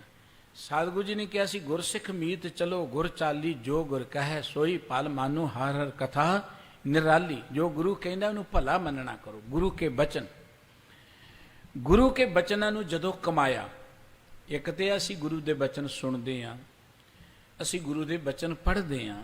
ਸਾਡੇ ਵੱਡੇ ਭਾਗ ਨੇ ਕਿ ਗੁਰੂ ਕੇ ਬਚਨ ਜਿਵੇਂ ਵੀ ਚਲੋ ਪੜ੍ਹਦੇ ਤੇ ਹੈ, ਆਪਾਂ ਸੁਣਦੇ ਤੇ ਹੈ ਨਾ, ਭਾਵੇਂ ਆਪਣੇ ਲਾਲਚ ਲਈ ਸੁਣਦੇ ਹਾਂ। ਗੌੜੀ ਰਾਗ ਗੁਰੂ ਸਾਹਿਬ ਜੀ ਦਾ ਇੱਕ ਬਚਨ ਕਿ ਆਪਣੇ ਲੋਭ ਕੋ ਕੀਨੋ ਮੀਤ, ਆਪਣੇ ਲੋਭ ਲਈ ਭਾਵੇਂ ਅਸੀਂ ਰੱਬ ਨੂੰ ਮਿੱਤਰ ਬਣਾਇਆ ਤੇ ਰੱਬ ਨੂੰ ਹੀ ਹੈ ਨਾ, ਉਹ ਵੀ ਚੰਗੀ ਗੱਲ ਹੈ। ਆਪਣੇ ਲੋਭ ਲਈ ਹੀ ਬਣਾ ਲਈਏ ਆਪਾਂ, ਅੱਜ ਲੋਭ ਲਈ ਬਣਾਇਆ, ਰੱਬ ਨਾਲ ਮਿੱਤਰਤਾ ਪਾਈ ਹੈ, ਰੱਬ ਕੋਲ ਆਏ ਆ, ਗੁਰੂ ਕੋਲ ਆਏ ਆ, ਆਪਣੇ ਸਵਾਰਥ ਲਈ ਆਏ ਆ, ਚੰਗੀ ਗੱਲ ਹੈ। ਕੱਲ੍ਹ ਨੂੰ ਅਸੀਂ ਲੋਭ ਤੋਂ ਉੱਚੇ ਉੱਠ ਕੇ ਵੀ ਗੁਰੂ ਕੋਲ ਆਵਾਂਗੇ। ਇਸ ਕਰਕੇ ਸਾਹਿਬ ਜੀ ਕਹਿੰਦੇ ਨੇ ਕਿ ਜਦੋਂ ਮੈਂ ਗੁਰੂ ਕੇ ਬਚਨਾਂ ਦੀ ਕਮਾਈ ਕੀਤੀ, ਗੁਰੂ ਕੇ ਬਚਨਾਂ ਨੂੰ ਪੜ੍ਹਦੇ ਹਾਂ, ਗੁਰੂ ਕੇ ਬਚਨਾਂ ਨੂੰ ਸੁਣਦੇ ਹਾਂ, ਜਦੋਂ ਗੁਰੂ ਕੇ ਬਚਨਾਂ ਅਨੁਸਾਰ ਮੈਂ ਜੀਵਨ ਬਤੀਤ ਕਰਨਾ ਸ਼ੁਰੂ ਕੀਤਾ। ਗੁਰੂ ਸਾਹਿਬ ਜੀ ਨੇ ਕਿਹਾ ਸੀ ਕਿਸੇ ਦੀ ਨਿੰਦਾ ਨਾ ਕਰੋ, ਮੈਂ ਨਿੰਦਾ ਬੰਦ ਕਰਨੀ ਸ਼ੁਰੂ ਕਰ ਦਿੱਤੀ। ਗੁਰੂ ਸਾਹਿਬ ਜੀ ਨੇ ਕਿਹਾ ਸੀ ਕਿਸੇ ਦਾ ਹੱਕ ਨਾ ਮਾਰੋ, ਇਹ ਗੁਰੂ ਕੇ ਬਚਨ ਨੇ। ਹੱਕ ਭਰਾਇਆ ਨਾਨਕਾ ਉਹ ਸੂਰ ਸਗਾਏ। ਮੈਂ ਗੁਰੂ ਕੇ ਬਚਨਾਂ ਅਨੁਸਾਰ ਬੇਈਮਾਨੀ ਕਰਨੀ ਬੰਦ ਕਰ ਦਿੱਤੀ, ਲੋਕਾਂ ਦਾ ਹੱਕ ਮਾਰਨਾ ਬੰਦ ਕਰ ਦਿੱਤਾ। ਗੁਰੂ ਸਾਹਿਬ ਜੀ ਨੇ ਕਿਹਾ ਸੀ ਕਿਸੇ ਦਾ ਬੁਰਾ ਨਾ ਸੋਚਿਆ ਕਰੋ, ਪਰ ਕਾ ਬੁਰਾ ਨਾ ਰੱਖੋ ਚੀਤ, ਮੈਂ ਬੁਰਾ ਸੋਚਣਾ ਬੰਦ ਕਰ ਦਿੱਤਾ। ਗੁਰੂ ਸਾਹਿਬ ਜੀ ਨੇ ਕਿਹਾ ਸੀ ਲੋਕਾਂ ਦੇ ਭਲੇ ਦੀ ਗੱਲ ਕਰੋ, ਮੈਂ ਭਲਾ ਕਰਨਾ। ਇਹ ਹੈ ਗੁਰੂ ਕੇ ਬਚਨਾਂ ਨੂੰ ਕਮਾਉਣਾ। ਗੁਰੂ ਕੇ ਬਚਨਾਂ ਨੂੰ ਪੜ੍ਹਨਾ ਮੁਬਾਰਕ ਹੈ, ਸੁਣਨਾ ਮੁਬਾਰਕ ਹੈ, ਪਰ ਜਿੰਨਾ ਚਿਰ ਗੁਰੂ ਕੇ ਬਚਨਾਂ ਨੂੰ ਕਮਾਵਾਂਗੇ ਨਹੀਂ ਨਾ, ਉਹਨਾਂ ਚਿਰ ਜ਼ਿੰਦਗੀ 'ਚ ਆਨੰਦ ਨਹੀਂ ਬਣਨਾ। ਬਹੁਤ ਪੜ੍ਹ ਰਹੇ ਆਪਾਂ, ਬੇਅੰਤ ਥਾਵਾਂ 'ਤੇ ਪੜ੍ਹ ਰਹੇ, ਸਾਰੀ ਦੁਨੀਆ 'ਚ ਗੁਰਦੁਆਰਿਆਂ 'ਚ ਧਰਮ ਸਥਾਨਾਂ 'ਤੇ ਆਪਾਂ ਦੇਖਦੇ ਪੜ੍ਹਿਆ ਹੀ ਜਾ ਰਹੇ ਆ। ਪੜ੍ਹਨਾ ਜ਼ਰੂਰੀ ਹੈ, ਪਰ ਪੜ੍ਹਨ ਨਾਲ ਗੱਲ ਨਹੀਂ ਬਣਨੀ ਜਿੰਨਾ ਚਿਰ ਉਹਨੂੰ ਆਪਾਂ ਕਮਾਵਾਂਗੇ ਨਹੀਂ। ਸਤਿਗੁਰੂ ਜੀ ਕਹਿੰਦੇ ਜਦੋਂ ਵਾਹਿਗੁਰੂ ਜੀ ਦੀ ਕਿਰਪਾ ਸਦਕਾ ਮੈਂ ਗੁਰੂ ਕੇ ਬਚਨਾਂ ਨੂੰ ਕਮਾਇਆ, ਗੁਰ ਬਚਨਾਥ ਕਮਾਤ ਕਿਰਪਾ ਤੇ, ਮੈਂ ਜਦੋਂ ਗੁਰੂ ਵਾਹਿਗੁਰੂ ਦੀ ਕਿਰਪਾ ਸਦਕਾ ਗੁਰੂ ਕੇ ਬਚਨਾਂ ਨੂੰ ਕਮਾਇਆ, ਉਹ ਸੰਸਾਰ ਜ਼ਿੰਦਗੀ ਜਿਉਣੀ ਸ਼ੁਰੂ ਕੀਤੀ। ਫਿਰ ਬਹੁੜ ਨਾ ਕਤਹੂ ਧਾਇਓ, ਆ ਜਿਹੜਾ ਮੇਰਾ ਮਨ ਭਟਕਦਾ ਸੀ ਨਾ, ਕਦੀ ਇੱਧਰ ਭੱਜਾ ਫਿਰਦਾ ਸੀ, ਕਦੀ ਡਰ ਜਾਂਦਾ ਸੀ, ਕਦੀ ਲਾਲਚ 'ਚ ਆ ਜਾਂਦਾ ਸੀ, ਕਦੀ ਗੁੱਸੇ 'ਚ ਆ ਜਾਂਦਾ ਸੀ, ਪਤਾ ਨਹੀਂ ਕਿੰਨੇ ਉਤਰਾਹ ਚੜ੍ਹਾਅ ਇਹਦੇ 'ਚ ਆਉਂਦੇ ਸੀ। ਹੁਣ ਜਦੋਂ ਮੈਂ ਗੁਰੂ ਕੇ ਬਚਨਾਂ ਨਾਲ ਜੁੜਿਆ ਨਾ, ਹੁਣ ਮਨ ਦੀ ਉਹ ਭਟਕਣ ਮੁੱਕ ਗਈ। ਉਹ ਮਨ ਜਿਹੜਾ ਕਬਹੂ ਜਿਹੜਾ ਊਬ ਚੜ੍ਹਤਾ ਹੈ ਕਬਹੂ ਜਾਏ ਪਿਆਲੇ, ਉਹ ਗੱਲ ਜਿਹੜੀ ਖਤਮ ਹੋ ਗਈ। ਮੈਨੂੰ ਸਤਿਗੁਰੂ ਜੀ ਨੇ ਇੱਕ ਗੱਲ ਸਮਝਾਈ ਸੀ, ਉਹ ਕਿਹੜੀ ਸੀ ਕਿ ਅਸਥਿਰ ਰਹੋ ਡੋਲੋ ਮਤ ਕਬਹੂ, ਗੁਰ ਕੇ ਬਚਨ ਆਧਾਰ, ਜੈ ਜੈਕਾਰ ਸਗਲ ਪੂ ਮੰਡਲ, ਮੁਖ ਉਜਲ ਦਰਬਾਰ। ਮੈਨੂੰ ਸਤਿਗੁਰੂ ਜੀ ਨੇ ਕਿਹਾ ਸੀ ਉਹ ਗੁਰੂ ਦੇ ਬਚਨਾਂ ਨੂੰ ਆਧਾਰ ਬਣਾ ਲਿਆ, ਜ਼ਿੰਦਗੀ ਦਾ ਆਧਾਰ, ਆਸਰਾ। ਗੁਰੂ ਕੇ ਬਚਨਾਂ ਨੂੰ ਆਧਾਰ ਬਣਾ ਕੇ ਨਾ ਤੂੰ ਨਿਸ਼ਚਿੰਤ ਹੋ ਜਾ, ਟਿਕ ਜਾ, ਐਵੇਂ ਚਿੰਤਾ ਨਾ ਕਰ, ਇੱਕ ਥਾਂ ਤੇ ਟਿਕ ਜਾ। ਜੇ ਤੂੰ ਗੁਰੂ ਕੇ ਬਚਨਾਂ ਨੂੰ ਆਧਾਰ ਬਣਾ ਕੇ ਟਿਕੇਗਾ, ਤੇਰੀ ਇਸ ਦੁਨੀਆ 'ਚ ਵੀ ਜੈ ਜੈਕਾਰ ਹੋਏਗੀ, ਪਰਮਾਤਮਾ ਦੇ ਦਰ ਤੇ ਤੇਰਾ ਮੁਖ ਉਜਲਾ ਹੋਵੇਗਾ। ਹੁਣ ਗੁਰੂ ਕੇ ਬਚਨ ਮੇਰੀ ਜ਼ਿੰਦਗੀ ਦਾ ਆਧਾਰ ਬਣਿਆ। ਔਰ ਸਤਿਗੁਰੂ ਜੀ ਕਹਿੰਦੇ ਇਸ ਮਨ ਨੂੰ ਲੋੜ ਹੈ ਕਿਸੇ ਆਸਰੇ ਦੀ, ਆਧਾਰ ਦੀ। ਤਨ ਨੂੰ ਵੀ ਤੇ ਲੋੜ ਹੈ ਨਾ, ਤਨ ਨੂੰ ਕੱਪੜਾ ਚਾਹੀਦਾ ਹੈ, ਤਨ ਨੂੰ ਭੋਜਨ ਚਾਹੀਦਾ ਹੈ, ਤਨ ਦੇ ਰਹਿਣ ਦੇ ਲਈ ਕੋਈ ਘਰ ਚਾਹੀਦਾ ਹੈ, ਤਨ ਦੇ ਆਉਣ ਜਾਣ ਲਈ ਕੋਈ ਗੱਡੀਆਂ ਕਾਰਾਂ ਚਾਹੀਦੀਆਂ ਨੇ, ਬਹੁਤ ਕੁਝ ਚਾਹੀਦਾ। ਤਨ ਦਾ ਆਸਰਾ ਹੈ, ਇਹ ਲੋੜ ਹੈ ਤਨ ਦੀ। ਜਿਵੇਂ ਤਨ ਦੀ ਲੋੜ ਪੂਰੀ ਹੋਏ ਤਨ ਸੁਖੀ ਹੁੰਦਾ, ਘਰ ਹੋਏ ਆਪਾਂ ਸੁੱਖ ਮਾਣਦੇ ਹਾਂ ਸਰੀਰਕ ਤੌਰ ਤੇ, ਭੋਜਨ ਪਾਣੀ ਕੱਪੜਾ ਸਾਨੂੰ ਮਿਲੀ ਜਾਏ ਅਸੀਂ ਰਾਹਤ ਮਹਿਸੂਸ ਕਰਦੇ ਹਾਂ। ਜਿਵੇਂ ਤਨ ਦੀਆਂ ਕੁਝ ਲੋੜਾਂ ਨੇ ਆਧਾਰ ਹੈ, ਤਿਵੇਂ ਮਨ ਦਾ ਵੀ ਕੋਈ ਆਸਰਾ ਹੈ। ਪਰ ਇੱਥੇ ਦੁਖਾਂਤ ਵਾਪਰ ਗਿਆ ਕਿ ਜਿਹੜੇ ਤਨ ਦੇ ਆਸਰੇ ਉਹ ਅਸੀਂ ਮਨ ਦੇ ਬਣਾ ਲਏ। ਇਹ ਧਨ ਜਿਹੜਾ ਹੈ, ਪੈਸਾ, ਇਹ ਤਨ ਦੇ ਕੰਮ ਆ ਸਕਦਾ ਹੈ, ਸਾਨੂੰ ਰੋਟੀ ਖਰੀਦ ਕੇ ਦੇ ਸਕਦਾ ਹੈ, ਸਾਡੇ ਲਈ ਮਕਾਨ ਬਣਾ ਸਕਦਾ ਹੈ, ਸਾਡੇ ਲਈ ਕੱਪੜਾ ਬਣਾ ਸਕਦਾ ਹੈ, ਦਵਾਈ ਬੂਟੀ ਦੇ ਸਕਦਾ ਹੈ, ਹੋਰ ਜਿਹੜੀਆਂ ਸਾਡੀਆਂ ਸਰੀਰ ਦੀਆਂ ਲੋੜਾਂ ਨੇ ਉਹ ਪੂਰੀਆਂ ਕਰ ਸਕਦਾ ਹੈ। ਪਰ ਅਸੀਂ ਸੋਚਦੇ ਹਾਂ ਕਿ ਧਨ ਹੀ ਸਾਡੇ ਮਨ ਦਾ ਆਸਰਾ ਹੈ, ਧਨ ਬਹੁਤ ਇਕੱਠਾ ਕਰ ਲਓ ਅਸੀਂ ਸੁਖੀ ਹੋ ਜਾਵਾਂਗੇ। ਅਸੀਂ ਸੋਚਿਆ ਕਿ ਧਨ ਨਾਲ ਮਨ ਸੁਖੀ ਹੋ ਜਾਏਗਾ। ਜਿੱਥੋਂ ਤੱਕ ਰੋਟੀ ਦੀ ਲੋੜ ਹੋ ਤੇ ਮਿਹਨਤ ਕੀਤਿਆਂ ਪੂਰੀ ਹੋ ਹੀ ਜਾਂਦੀ ਹੈ ਬੰਦੇ ਦੀ, ਕੋਈ ਐਸੀ ਗੱਲ ਨਹੀਂ ਹੈ। ਕਦੀ ਪੰਛੀ ਭੁੱਖੇ ਨਹੀਂ ਮਰੇ, ਕਦੀ ਪਸ਼ੂ ਭੁੱਖੇ ਨਹੀਂ ਮਰੇ, ਬੰਦਾ ਕਿਵੇਂ ਭੁੱਖਾ ਮਰੇਗਾ ਜੇ ਮਿਹਨਤ ਕਰੇਗਾ ਤਾਂ। ਲੇਕਿਨ ਗੱਲ ਰੋਟੀ ਦੀ ਨਹੀਂ ਨਾ, ਗੱਲ ਤੇ ਹੈ ਕਿ ਮੇਰੀਆਂ 7 ਪੁਸ਼ਤਾਂ ਕਿੱਥੋਂ ਖਾਣਗੀਆਂ, ਮੈਂ ਤੇ ਦੁਨੀਆ ਨੂੰ ਲੁੱਟ ਕੇ ਆਪਣੇ ਆਉਣ ਵਾਲੀਆਂ ਪੀੜ੍ਹੀਆਂ ਲਈ ਇਕੱਠਾ ਹੀ ਕਰਕੇ ਰੱਖਾ ਜਾਵਾਂ। ਬਸ ਆਹ ਜਿਹੜੀ ਭੁੱਖ ਹੈ ਨਾ, ਇਹ ਪੈਸੇ ਨਾਲ ਨਹੀਂ ਮਿਟਣੀ। ਇਹ ਕਦੋਂ ਮਿਟਣੀ? ਇਹ ਗਿਆਨ ਦੇ ਨਾਲ ਮਿਟਣੀ ਹੈ। ਜਦੋਂ ਅਸੀਂ ਗੁਰੂ ਕੇ ਬਚਨ ਪੜਾਂਗੇ, ਉਹ ਬੰਦਿਆ ਸ਼ੈਲ ਪੱਥਰ ਮੈਂ ਜੰਤੁ ਪਾਏ ਤਾਂ ਕਾ ਰਿਜ਼ਕ ਆਗੇ ਕਰਤ ਰਿਹਾ। ਸਾਡੇ ਅੰਦਰ ਇਹ ਬਚਨ ਵਸ ਗਏ ਤੇ ਅਸੀਂ ਫਿਰ ਮਿਹਨਤ ਜ਼ਰੂਰ ਕਰਾਂਗੇ, ਪਰ ਚਿੰਤਾ ਨਹੀਂ ਕਰਾਂਗੇ, ਫਿਰ ਬੇਈਮਾਨੀ ਨਹੀਂ ਕਰਾਂਗੇ, ਆਪਾਂ ਹੇਰਾ ਫੇਰੀ ਨਹੀਂ ਕਰਾਂਗੇ, ਮਿਹਨਤ ਜ਼ਰੂਰ ਕਰਾਂਗੇ ਅਸੀਂ।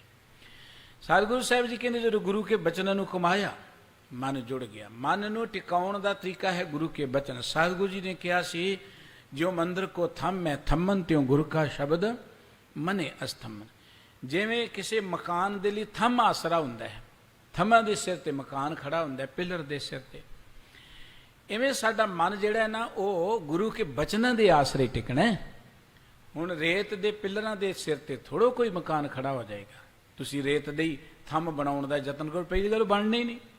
ਬਣਾ ਲਓਗੇ ਮਾੜਾ ਮੋਟਾ ਯਤਨ ਕਰਕੇ ਤਾਂ ਉਹਨਾਂ ਦੇ ਸਿਰ ਤੇ ਮਕਾਨ ਥੋੜ੍ਹਾ ਖੜਾ ਹੋ ਜਾਏਗਾ। ਅਸੀਂ ਮਨ ਨੂੰ ਟਿਕਾਉਣ ਦੇ ਲਈ, ਸੁਖੀ ਕਰਨ ਦੇ ਲਈ ਜਿੰਨੇ ਕੁ ਸਾਧਨ ਬਣਾਏ ਉਹ ਰੇਤ ਦੇ ਨੇ। ਸਾਨੂੰ ਤੇ ਸਤਿਗੁਰੂ ਜੀ ਕਹਿੰਦੇ ਰੇਤ ਦਾ ਘਰ ਬਣਾ ਕੇ ਅਸੀਂ ਵਿੱਚ ਸੁਖੀ ਵਸਣਾ ਚਾਹੁੰਦੇ। ਬਲੂਆ ਕੇ ਅਗਰੇ ਭੀਤਰ ਬਸੈ, ਆਨੰਦ ਕੇਲ ਮਾਇਆ ਰੰਗ ਰਸੈ, ਦ੍ਰਿੜ ਕਰ ਮਾਨੇ ਮਨ ਹੈ ਪ੍ਰਤੀਤ, ਕਾਲ ਨਾ ਆਵੈ ਮੂੜੇ ਚੀਤ। ਅਸੀਂ ਤੇ ਰੇਤ ਦੇ ਘਰ ਦੇ ਵਿੱਚ ਸੋਚਦੇ ਸਾਨੂੰ ਸੁੱਖ ਮਿਲ ਜਾਏ, ਨਹੀਂ ਮਿਲ ਸਕਦਾ। ਰੇਤ ਦਾ ਘਰ ਜਿਹੜਾ ਹੈ ਤੇ ਝੱਟ ਢਹਿ ਢੇਰੀ ਹੋ ਜਾਏਗਾ, ਘਿਰ ਜਾਏਗਾ। ਦੁਨੀਆ ਅੰਦਰ ਜੋ ਕੁਝ ਵੀ ਹੈ ਇਹ ਰੇਤ ਦੇ ਘਰ ਦੀ ਨਹੀਂ ਆਈ ਹੈ। ਜੇ ਆਪਾਂ ਕਹੀਏ ਕਿ ਧਨ ਰਾਹੀਂ ਸੁੱਖ ਮਿਲ ਜਾਏ, ਰੁਤਬੇ ਰਾਹੀਂ ਸੁੱਖ ਮਿਲ ਜਾਏ, ਪਰਿਵਾਰ ਰਾਹੀਂ ਸੁੱਖ ਮਿਲ ਜਾਏ, ਇਹ ਰੇਤ ਦਾ ਘਰ ਹੈ। ਤੇ ਗੁਰੂ ਸਾਹਿਬ ਜੀ ਕਹਿੰਦੇ ਨੇ ਇਸ ਮਨ ਨੂੰ ਟਿਕਾਉਣ ਦਾ ਇੱਕੋ ਇੱਕ ਤਰੀਕਾ ਹੈ ਗੁਰੂ ਕਾ ਬਚਨ। ਜਦੋਂ ਗੁਰੂ ਕੇ ਬਚਨਾਂ ਨਾਲ ਮਨ ਨੂੰ ਜੋੜਿਆ, ਬੌਰ ਨਕਤ ਹੂੰ ਧਾਇਓ, ਹੁਣ ਮਨ ਕਿਸੇ ਬੰਨੇ ਨਹੀਂ ਜਾਂਦਾ, ਮਨ ਟਿਕ ਗਿਆ। ਗੁਰੂ ਕੇ ਬਚਨਾਂ ਨੇ ਇਹਨੂੰ ਇੱਕ ਆਪਣੇ ਨਿਜ ਘਰ ਦਾ ਵਾਸੀ ਬਣਾ ਦਿੱਤਾ। ਗੁਰੂ ਕੇ ਬਚਨਾਂ ਨੇ ਇਹਦਾ ਜਿਹੜਾ ਅਸਲੀ ਘਰ ਸੀ ਨਾ, ਰੂਪ ਸੀ, ਉੱਥੇ ਇਹਨੂੰ ਟਿਕਾ ਦਿੱਤਾ। ਗੁਰੂ ਕੇ ਬਚਨਾਂ ਤੋਂ ਪਹਿਲਾਂ ਇਹ ਮਨ ਮੈਲਾ ਹੋ ਕੇ ਭਟਕਦਾ ਹੀ ਫਿਰਦਾ ਹੈ। ਗੁਰੂ ਦੇ ਬਚਨਾਂ ਨੇ ਇਹਦੀ ਮੈਲ ਕੱਟਦੀ, ਗੁਰੂ ਕੇ ਬਚਨਾਂ ਨੇ ਇਹਦਾ ਹਨੇਰਾ ਕੱਢ ਦਿੱਤਾ। ਗੁਰੂ ਕੇ ਬਚਨ ਦੀਪਕ ਦੀ ਨਿਆਈ ਨੇ, ਸਤਿਗੁਰੂ ਸ਼ਬਦ ਉਜਾਰੋ ਦੀਪਾ। ਗੁਰੂ ਕੇ ਬਚਨ ਅੰਮ੍ਰਿਤ ਦੀ ਨਿਆਈ ਨੇ, ਅੰਮ੍ਰਿਤ ਦੀ ਨਿਆਈ। ਜਿਵੇਂ ਅਸੀਂ ਬਾਹਰੋਂ ਪਾਣੀ ਨਾਲ ਕੋਈ ਚੀਜ਼ ਧੋਨੇ ਆ, ਉਹ ਪਵਿੱਤਰ ਹੋ ਜਾਂਦੀ ਹੈ।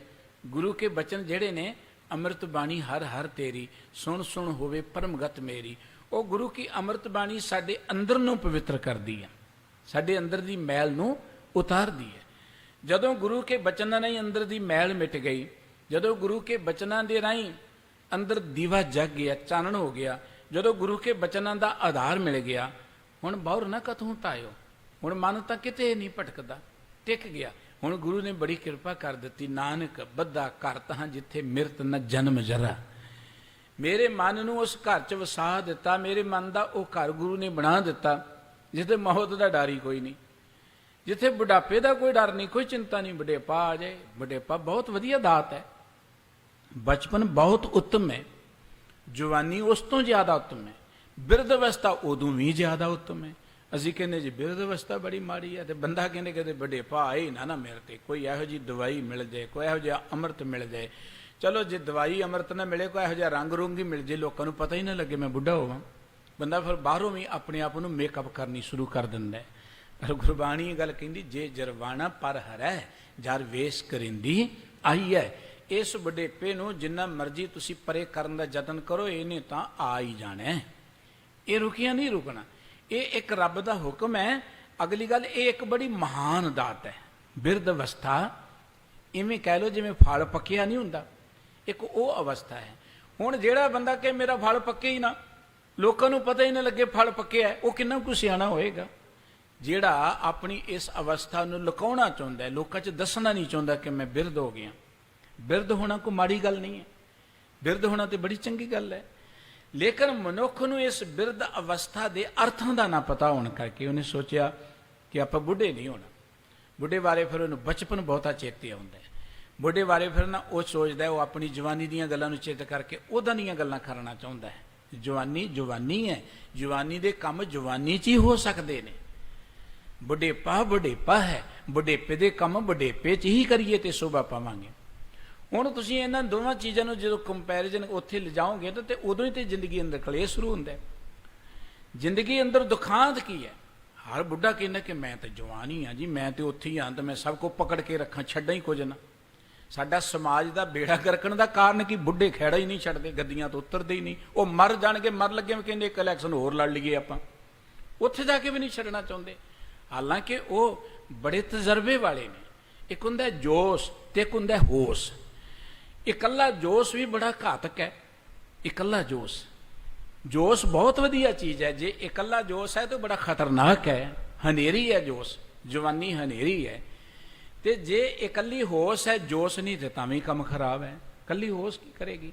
ਤੇ ਜੇ ਜੋਸ਼ ਤੇ ਹੋਸ਼ ਇਕੱਠੇ ਹੋ ਜਾਣ ਫਿਰ ਜ਼ਿੰਦਗੀ ਕਿੰਨੀ ਵਧੀਆ ਬਣ ਜਾਏ। ਇੱਕ ਬੰਨੇ ਜੋਸ਼ ਹੋਏ ਜਵਾਨਾਂ ਦਾ, ਇੱਕ ਬੰਨੇ ਹੋਸ਼ ਹੋਏ ਬਜ਼ੁਰਗਾਂ ਦੀ, ਦੋਵੇਂ ਮਿਲ ਕੇ ਚੱਲਣ ਤੇ ਕਿੰਨਾ ਵਧੀਆ ਸਾਡਾ ਸਮਾਜ ਬਣ ਜਾਏ। ਪਰ ਮਿਲਣੇ ਤੇ ਔਖੇ ਨੇ। ਜਵਾਨ ਕਹਿੰਦੇ ਨੇ ਬੁੱਢੇ, ਬੁੱਢੇ ਹੋ ਗਏ ਕਿਸੇ ਕੰਮ ਦੇ ਨਹੀਂ, ਬੁੱਢੇ ਕਹਿੰਦੇ ਜਵਾਨ ਕਿਸੇ ਕੰਮ ਦੇ ਨਹੀਂ, ਕਲੇਸ਼ ਤੇ ਇੱਥੇ ਖੜਾ ਹੋ ਗਿਆ। ਇਸ ਕਰਕੇ ਬਿਰਧ ਅਵਸਥਾ ਬੜੀ ਪਿਆਰੀ ਅਵਸਥਾ ਹੈ, ਬੜੀ ਉੱਤਮ ਅਵਸਥਾ ਹੈ। ਔਰ ਰੱਬ ਕਈ ਸਾਲ ਉਡੀਕਣ ਤੋਂ ਬਾਅਦ ਵਡੇਪਾ ਦਿੰਦਾ, ਐਵੇਂ ਨਹੀਂ ਆ ਜਾਂਦਾ। ਕਈ ਸਾਲ ਉਡੀਕਣ ਤੋਂ ਬਾਅਦ ਇਹ ਫਲ ਪੱਕਦਾ ਹੈ। ਔਰ ਗੁਰਬਾਣੀ ਇਹ ਗੱਲ ਕਹਿੰਦੀ, ਜਿਹੜੇ ਰੱਬ ਦੀ ਰਜਾ 'ਚ ਰਹਿਣ ਵਾਲੇ ਨੇ ਗੁਰਮੁਖ ਬੁੱਢੇ ਕਦੇ ਨਹੀਂ, ਜਿਨ੍ਹਾਂ ਅੰਤਰ ਸੁਰਤ ਗਿਆਨ। ਇੱਕ ਹੁੰਦਾ ਬੁੱਢਾ ਤੇ ਇੱਕ ਹੁੰਦਾ ਬਿਰਧ, ਦੋਵਾਂ 'ਚ ਫਰਕ ਹੈ। ਬੁੱਢਾ ਸਰੀਰ ਕਰਕੇ ਬੁੱਢੇ ਹੋ ਜਾਣਾ, ਆਪਣੇ ਮਨ ਦੇ ਜੋਸ਼ ਕਰਕੇ ਬੁੱਢੇ ਹੋ ਜਾਣਾ, ਤੇ ਮਨਮੁਖ ਜਿਹੜੇ ਉਹ ਤੇ ਜਵਾਨੀ 'ਚ ਬੁੱਢੇ ਹੁੰਦੇ ਨੇ। ਉਹ ਜਵਾਨੀ 'ਚ ਬੁੱਢਿਆਂ ਵਾਲੀਆਂ ਜ਼ਿੰਦਗੀ ਅੰਦਰ ਐਵੇਂ ਨਿਰਾਸ਼ ਹੋ ਜਾਣਾ, ਜ਼ਿੰਦਗੀ ਅੰਦਰ ਐਵੇਂ ਬੜਾ ਨੈਗੇਟਿਵ ਹੋ ਜਾਣਾ, ਇਹ ਨਹੀਂ ਹੋਣਾ, ਨਹੀਂ ਹੋਣਾ, ਮੇਰੇ ਕੋਲ ਕੋਈ ਨਹੀਂ ਹੋਣਾ, ਮੈਂ ਨਹੀਂ ਕਰ, ਇਹ ਹੈ ਬੁੱਢਿਆਂ ਵਾਲੀ ਗੱਲ। ਲੇਕਿਨ ਜਿਹੜੇ ਮਨਮੁਖ ਨੇ ਉਹ ਜਵਾਨੀ 'ਚ ਬੁੱਢੇ, ਲੇਕਿਨ ਜਵਾਨ ਜਿਹੜੇ ਨੇ ਉਹ ਬਿਰਧ ਅਵਸਥਾ ਜਾ ਕੇ ਵੀ ਜਿਹੜੇ ਨੇ ਗੁਰਮੁਖ ਜਿਹੜੇ ਨੇ ਉਹ ਜਵਾਨ ਰਹਿੰਦੇ ਨੇ। ਉੱਥੇ ਵੀ ਉਹਨੇ ਦੇਖੋ ਨਾ, ਆਪਾਂ ਇਤਿਹਾਸ ਪੜ੍ਹਦੇ, ਬਾਬਾ ਦੀਪ ਸਿੰਘ ਜੀ 80 ਸਾਲ ਤੋਂ ਜ਼ਿਆਦਾ ਉਮਰ ਹੈ, 80 ਸਾਲ ਦੀ ਉਮਰ 'ਚ ਕਿੱਡਾ ਵੱਡਾ ਕਾਰਨਾਮਾ ਕਰ ਗਏ। ਭਾਈ ਮਨੀ ਸਿੰਘ ਜੀ ਦੀ 90 ਸਾਲ ਦੇ ਕਰੀਬ ਉਮਰ ਸੀ, ਕਿੱਡੀ ਵੱਡੀ ਕੁਰਬਾਨੀ ਕਰ ਗਏ। ਬਾਬਾ ਅਮਰਦਾਸ ਜੀ 62 ਸਾਲ ਦੀ ਉਮਰ 'ਚ ਗੁਰੂ ਕੀ ਹਜ਼ੂਰੀ 'ਚ ਆਏ, ਸੇਵਾ ਕਰਦਿਆਂ ਕਰਦਿਆਂ, ਘਾਲਣਾ ਕਰਦਿਆਂ ਕਰਦਿਆਂ ਅਸੀਂ ਤਾਂ ਜਦੋਂ 50 'ਚ ਟੱਪਦੇ, ਬਸ ਹੀ ਹੁਣ ਕੰਮ ਨਹੀਂ ਹੋਣਾ, ਬੁੱਢੇ ਹੋ ਗਏ, ਆਪਾਂ ਹੁਣ ਕੁਝ ਨਹੀਂ ਕਰ ਸਕਦੇ। ਕਰ ਸਕਦੇ ਬਹੁਤ ਆਪਾਂ ਕਰ ਸਕਦੇ ਹਾਂ, ਪਰ ਜੇ ਆਪਾਂ ਆਪਣੀ ਅਵਸਥਾ ਦੇ ਅਨੁਸਾਰ ਕੰਮ ਲੱਭੀਏ, ਜਦੋਂ ਅਸੀਂ ਆਪਣੀ ਉਮਰ ਅਨੁਸਾਰ, ਅਵਸਥਾ ਅਨੁਸਾਰ ਕੰਮ ਲੱਭਾਂਗੇ, ਫਿਰ ਬਹੁਤ ਕੰਮ ਕਰਾਂਗੇ। ਬੈਠੇ ਬਿਠਾਏ ਬਹੁਤ ਕੁਝ ਕਰੀ ਜਾਵਾਂਗੇ, ਜ਼ਰੂਰੀ ਨਹੀਂ ਕਿ ਛਾਲਾਂ ਮਾਰਿਆਂ ਕੰਮ ਹੁੰਦੇ ਨੇ, ਬੈਠੇ ਬਿਠਾਏ ਬਹੁਤ ਕਰੀ ਜਾਵਾਂਗੇ। ਇਸ ਕਰਕੇ ਬਿਰਧ ਅਵਸਥਾ 'ਚ ਬੜੇ ਵੱਡੇ ਕਾਰਨਾਮੇ ਕਰ ਗਏ ਨੇ ਰੱਬ ਦੇ ਪਿਆਰੇ ਇਸ ਧਰਤੀ ਤੇ ਆ ਗਏ, ਜਿਨ੍ਹਾਂ ਨੇ ਕਰਨੇ ਨੇ। ਤੇ ਕਈਆਂ ਨੇ ਜਵਾਨੀ 'ਚ ਬੜੇ ਬੜੇ ਮਾਰ ਕੇ ਮਾਰ ਲਏ। ਸਤਿਗੁਰੂ ਸਾਹਿਬ ਜੀ ਕਹਿੰਦੇ ਨੇ, ਜਦੋਂ ਮੈਂ ਗੁਰੂ ਦੇ ਬਚਨਾਂ ਨੂੰ ਆਸਰਾ ਬਣਾਇਆ, ਉਦੋਂ ਮੇਰੇ ਮਨ ਨੂੰ ਉਹ ਘਰ ਮਿਲ ਗਿਆ ਜਿੱਥੇ ਬਿਰਧ ਅਵਸਥਾ ਦਾ ਕੋਈ ਅਸਰ ਨਹੀਂ, ਜਿੱਥੇ ਮੌਤ ਦਾ ਵੀ ਕੋਈ ਡਰ ਨਹੀਂ। ਹੁਣ ਮੈਂ ਉਸ ਸਥਾਨ ਤੇ ਵਸ ਗਿਆ ਜਿੱਥੇ ਬਿਨਾਂ ਕਿਸੇ ਡਰ ਤੋਂ ਜਿਉ ਰਿਹਾ। ਗੱਲ ਸ਼ੁਰੂ ਹੋਈ ਸੀ, ਮਨ ਤੇ ਭੈ ਭਾਉ ਦੂਰ ਪਰਾਇਓ। ਮੈਂ ਆਪਣੇ ਮਨ ਚੋਂ ਭੈ ਤੇ ਭਾਉ ਨੂੰ ਦੂਰ ਕਰਤਾ। ਆਪਾਂ ਕਹਿੰਦੇ ਨਾ, ਤੂੰ ਡਰ ਨਾ, ਤੂੰ ਮਨ ਦੇ ਵਿੱਚੋਂ ਚਿੰਤਾ ਨੂੰ ਦੂਰ ਕਰ ਦੇ।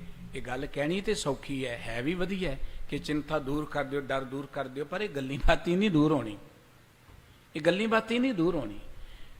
ਤੰਦਰੁਸਤੀ ਲੈਣ ਦੇ ਲਈ ਕਿੰਨੀ ਮਿਹਨਤ ਕਰਨੀ ਪੈਂਦੀ ਹੈ।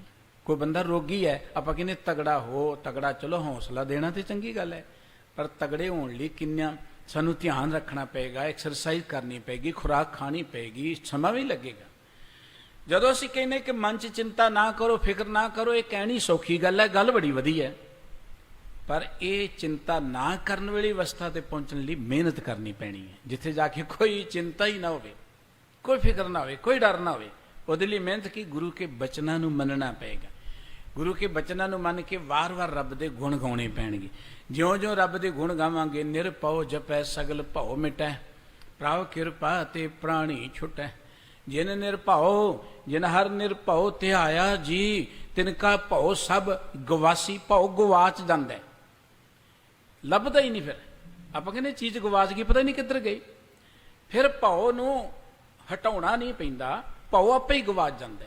ਡਰ ਆਪਣੇ ਆਪ ਹੀ, ਚਿੰਤਾਵਾਂ ਆਪੇ ਗਵਾਚ ਜਾਂਦੀਆਂ ਨੇ। ਅਵਸਥਾ ਇਹੋ ਜਿਹੀ ਬਣ ਜਾਂਦੀ, ਚਿੰਤਾ ਨੂੰ ਯਾਦ ਹੀ ਰਹਿੰਦੀ ਕੋਈ ਚਿੰਤਾ ਇਹੋ ਜਿਹੀ। ਸੋ ਸਤਿਗੁਰੂ ਸਾਹਿਬ ਜੀ ਕਹਿੰਦੇ ਨੇ ਕਿ ਜਦੋਂ ਮੈਂ ਗੁਰੂ ਕੇ ਬਚਨਾਂ ਨੂੰ ਆਪਣਾ ਆਸਰਾ ਬਣਾ ਲਿਆ, ਕਮਾਇਆ, ਫਿਰ ਹੁਣ ਮੇਰਾ ਮਨ ਕਿਤੇ ਨਹੀਂ ਜਾਂਦਾ। ਹੁਣ ਤੇ ਉੱਥੇ ਵਸ ਗਿਆ ਜਿੱਥੇ ਕੋਈ ਡਰ ਨਹੀਂ, ਕੋਈ ਚਿੰਤਾ ਨਹੀਂ, ਕੋਈ ਫਿਕਰ ਨਹੀਂ ਹੈ। ਰਹਿਤ ਉਪਾਦ ਸਮਾਦ ਸੁਖ ਆਸਨ, ਭਗਤ ਵਛਲ ਗ੍ਰਹਿ ਪਾਇਓ। ਰਹਿਤ ਉਪਾਦ, ਉਪਾਦ ਦਾ ਅਰਥ ਹੈ ਜਿੰਨੇ ਵਿਕਾਰ ਨੇ, ਅਜਿੰਨੀਆਂ ਚਿੰਤਾਵਾਂ ਨੇ, ਬੁਰਾਈਆਂ ਨੇ, ਇਹ ਮੇਰੀ ਜ਼ਿੰਦਗੀ 'ਚੋਂ ਆਪੇ ਹੀ ਲਾਂਭੇ ਹੋ ਗਈਆਂ, ਆਪਣੇ ਆਪ ਹੀ ਛੱਡ ਗਈਆਂ। ਤੁਸੀਂ ਚਿੰਤਾਵਾਂ ਤੋਂ ਖਹਿੜਾ ਛਡਾਉਣ ਦਾ ਯਤਨ ਕਰੋਗੇ, ਨਹੀਂ ਛੁੱਟੇਗਾ। ਤੁਸੀਂ ਡਰ ਤੋਂ ਖਹਿੜਾ ਛਡਾਉਣ ਦਾ ਯਤਨ ਕਰੋਗੇ, ਨਹੀਂ ਛੁੱਟੇਗਾ। ਤੁਸੀਂ ਹਨੇਰੇ ਤੋਂ ਖਹਿੜਾ ਛਡਾਉਣ ਦਾ ਯਤਨ ਕਰੋਗੇ, ਹਨੇਰਾ ਤੁਹਾਡਾ ਸਾਥ ਨਹੀਂ ਛੱਡੇਗਾ, ਨਾਲ ਹੀ ਰਹੇਗਾ। ਜਿੰਨੇ ਮਰਜ਼ੀ ਧੱਕੇ ਮਾਰ ਲਓ ਹਨੇਰੇ ਨੂੰ, ਜਿੰਨਾ ਮਰਜ਼ੀ ਜ਼ੋਰ ਲਗਾ ਲਓ, ਰੌਲਾ ਪਾ ਲਓ, ਅਰਦਾਸਾਂ ਕਰ ਲਓ, ਹਨੇਰਾ ਭੱਜੇਗਾ ਨਹੀਂ।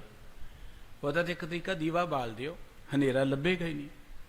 ਕੋਈ ਪ੍ਰਕਾਸ਼ ਚਾਨਣ ਕਰ ਦਿਓ, ਹਨੇਰਾ ਨਹੀਂ ਲੱਭੇਗਾ। ਚਿੰਤਾਵਾਂ ਤੋਂ ਮੁਕਤ ਹੋਣਾ ਹੈ ਤੇ ਫਿਰ ਉੱਥੇ ਰੱਬ ਦੇ ਗੁਣ ਗਾਉਣੇ ਸ਼ੁਰੂ ਕਰ ਦਿਓ, ਚਿੰਤਾਵਾਂ ਗਵਾਚ ਜਾਣਗੀਆਂ, ਲੱਭਣਗੀਆਂ ਹੀ ਨਹੀਂ। ਤੁਸੀਂ ਲੱਭਣ ਦਾ ਯਤਨ ਵੀ ਕਰੋਗੇ, ਨਹੀਂ ਲੱਭਣਗੀਆਂ।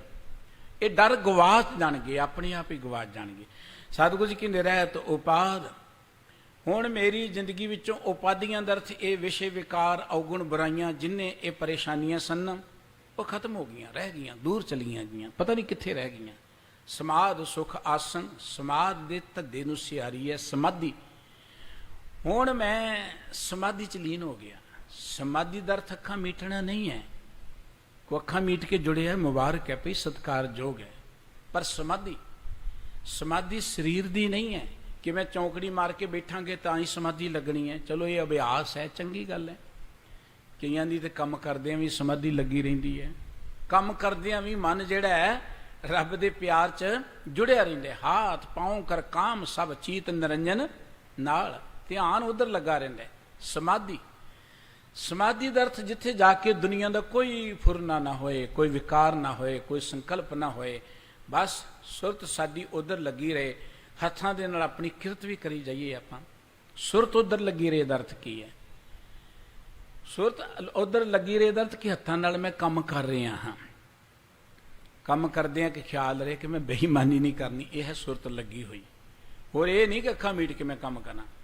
ਅੱਖਾਂ ਤੇ ਉਗਾੜਨੀਆਂ ਨੇ, ਪਰ ਅੱਖਾਂ ਇਦਾਂ ਦੀਆਂ ਉਗਾੜਨੀਆਂ ਨੇ ਕਿ ਬੇਈਮਾਨੀ ਨਾ ਹੋਏ ਮੇਰੇ ਕੋਲੋਂ, ਇਹ ਹੈ ਸੁਰਤ ਉਧਰ ਲੱਗੀ ਹੋਈ। ਕਿਸੇ ਦਾ ਦਿਲ ਨਾ ਦੁਖੇ ਮੇਰੇ ਕੋਲੋਂ, ਇਹ ਹੈ ਸੁਰਤ ਉਧਰ ਲੱਗੀ ਹੋਈ ਕਿ ਰੱਬ ਦੇਖਦਾ ਭਈ ਇਹ ਰੱਬ ਨੇ ਮੈਨੂੰ ਕਾਰੋਬਾਰ ਦਿੱਤਾ, ਮੈਂ ਇਹ 'ਚ ਕੋਈ ਮਾੜਾ ਕੰਮ ਨਹੀਂ, ਇਹ ਹੈ ਸੁਰਤ ਲੱਗੀ ਹੋਈ। ਇਹ ਹੈ ਸਮਾਧੀ। ਸਮਾਧੀ ਦੇਖੋ, ਅਸੀਂ ਬੈਠਦੇ ਹਾਂ, ਅੰਮ੍ਰਿਤ ਵੇਲੇ ਜੁੜਦੇ ਹਾਂ, ਭਾਗਾਂ ਵਾਲੇ ਜੁੜਦੇ ਨੇ, ਅੱਖਾਂ ਮੀਟ ਕੇ ਜੁੜਨ ਦਾ ਯਤਨ ਕਰਦੇ ਹਾਂ। ਉਹ ਤੇ ਇੱਕ ਅਭਿਆਸ ਹੈ, ਉਹ ਤੇ ਇੱਕ ਪ੍ਰੈਕਟਿਸ ਆ। ਅਸਲੀ ਸਮਾਧੀ ਕੀ ਹੈ? ਤੁਸੀਂ ਕੰਮ ਕਰਦਿਆਂ ਵੀ ਰੱਬ ਦੇ ਭਉ 'ਚ ਰਹੋ, ਰੱਬ ਦੇ ਪਿਆਰ 'ਚ ਰਹੋ। ਕੰਮ ਕਰ ਰਹੇ ਹਾਂ ਪਰ ਮਨ ਅੰਦਰ ਇਹ ਭਾਵਨਾ ਹੈ ਕਿ ਇਹ ਕੰਮ ਪਰਮਾਤਮਾ ਦਾ, ਮੇਰਾ ਨਹੀਂ। ਇਹ ਹੈ ਸਮਾਧੀ। ਮਨ ਦੇ ਅੰਦਰ ਇਹ ਭਾਵਨਾ ਹੈ ਕਿ ਕਿਸੇ ਦਾ ਬੁਰਾ ਨਹੀਂ ਕਰਨਾ, ਪਰਮਾਤਮਾ ਦੇਖਦਾ। ਇਹ ਹੈ ਸਮਾਧੀ। ਸਾਹਿਬ ਜੀ ਕਹਿੰਦੇ ਮੇਰੇ ਅੰਦਰੋਂ ਸਭ ਜਿਹੜੇ ਵਿਕਾਰ ਸੀ ਉਹ ਤੇ ਭੱਜ ਗਏ। ਹੁਣ ਬੇਈਮਾਨੀ ਭੱਜ ਗਈ, ਈਰਖਾ ਭੱਜ ਗਈ, ਦਵੈਤ ਭੱਜ ਗਈ, ਕ੍ਰੋਧ ਭੱਜ ਗਿਆ, ਲੋਭ ਭੱਜ ਗਿਆ, ਤ੍ਰਿਸ਼ਨਾ ਭੱਜ ਗਈ, ਮਮਤਾ ਭੱਜ ਗਈ, ਸਭ ਕੁਝ ਭੱਜ ਗਿਆ। ਤੇ ਹੁਣ ਸਮਾਧ ਸੁਖ ਆਸਨ, ਮੇਰੀ ਸਮਾਧੀ ਲੱਗ ਗਈ, ਸੁਰਤ ਰੱਬ ਵਾਲੇ ਬੰਨੇ ਲੱਗ ਗਈ।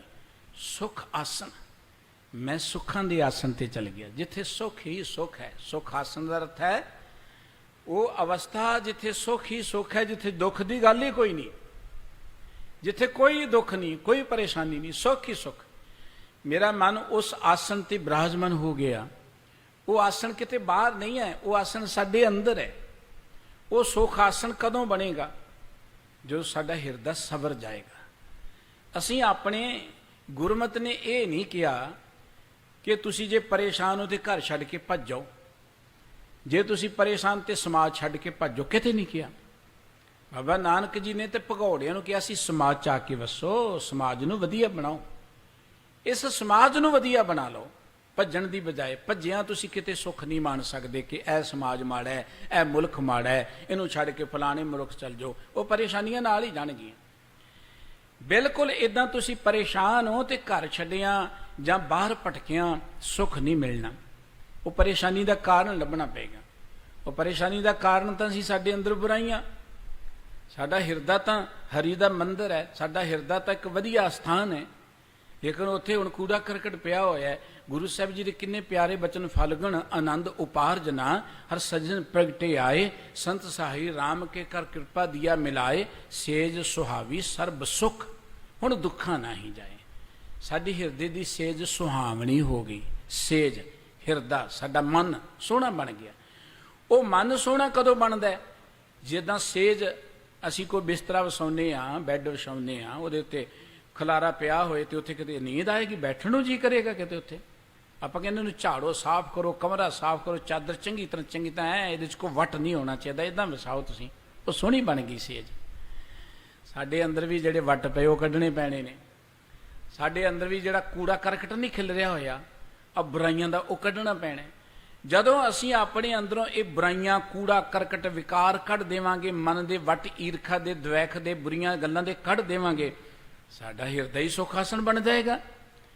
ਅੰਦਰ ਸੁਖ ਆਸਣ ਬਣਾਉਣਾ ਹੈ। ਸੁਖ ਆਸਣ ਨਹੀਂ ਕਿ ਬਾਹਰ ਕਿਤੇ ਬਾਹਰ ਜੰਗਲ 'ਚ ਮਿਲਣਾ ਹੈ ਸੁਖ ਆਸਣ ਨੂੰ, ਜਾਂ ਕਿਤੇ ਭੋਰਾ ਪੁੱਟ ਕੇ ਸੁਖ ਆਸਣ ਮਿਲਣਾ, ਜਾਂ ਪਹਾੜ ਤੇ ਚੜ ਕੇ। ਆ ਵੇਖਿਆ ਧਰਮ ਦੀ ਦੁਨੀਆ 'ਚ ਭੋਰੇ ਪੁੱਟ ਕੇ ਬੈਠੇ ਹੁੰਦੇ ਨੇ।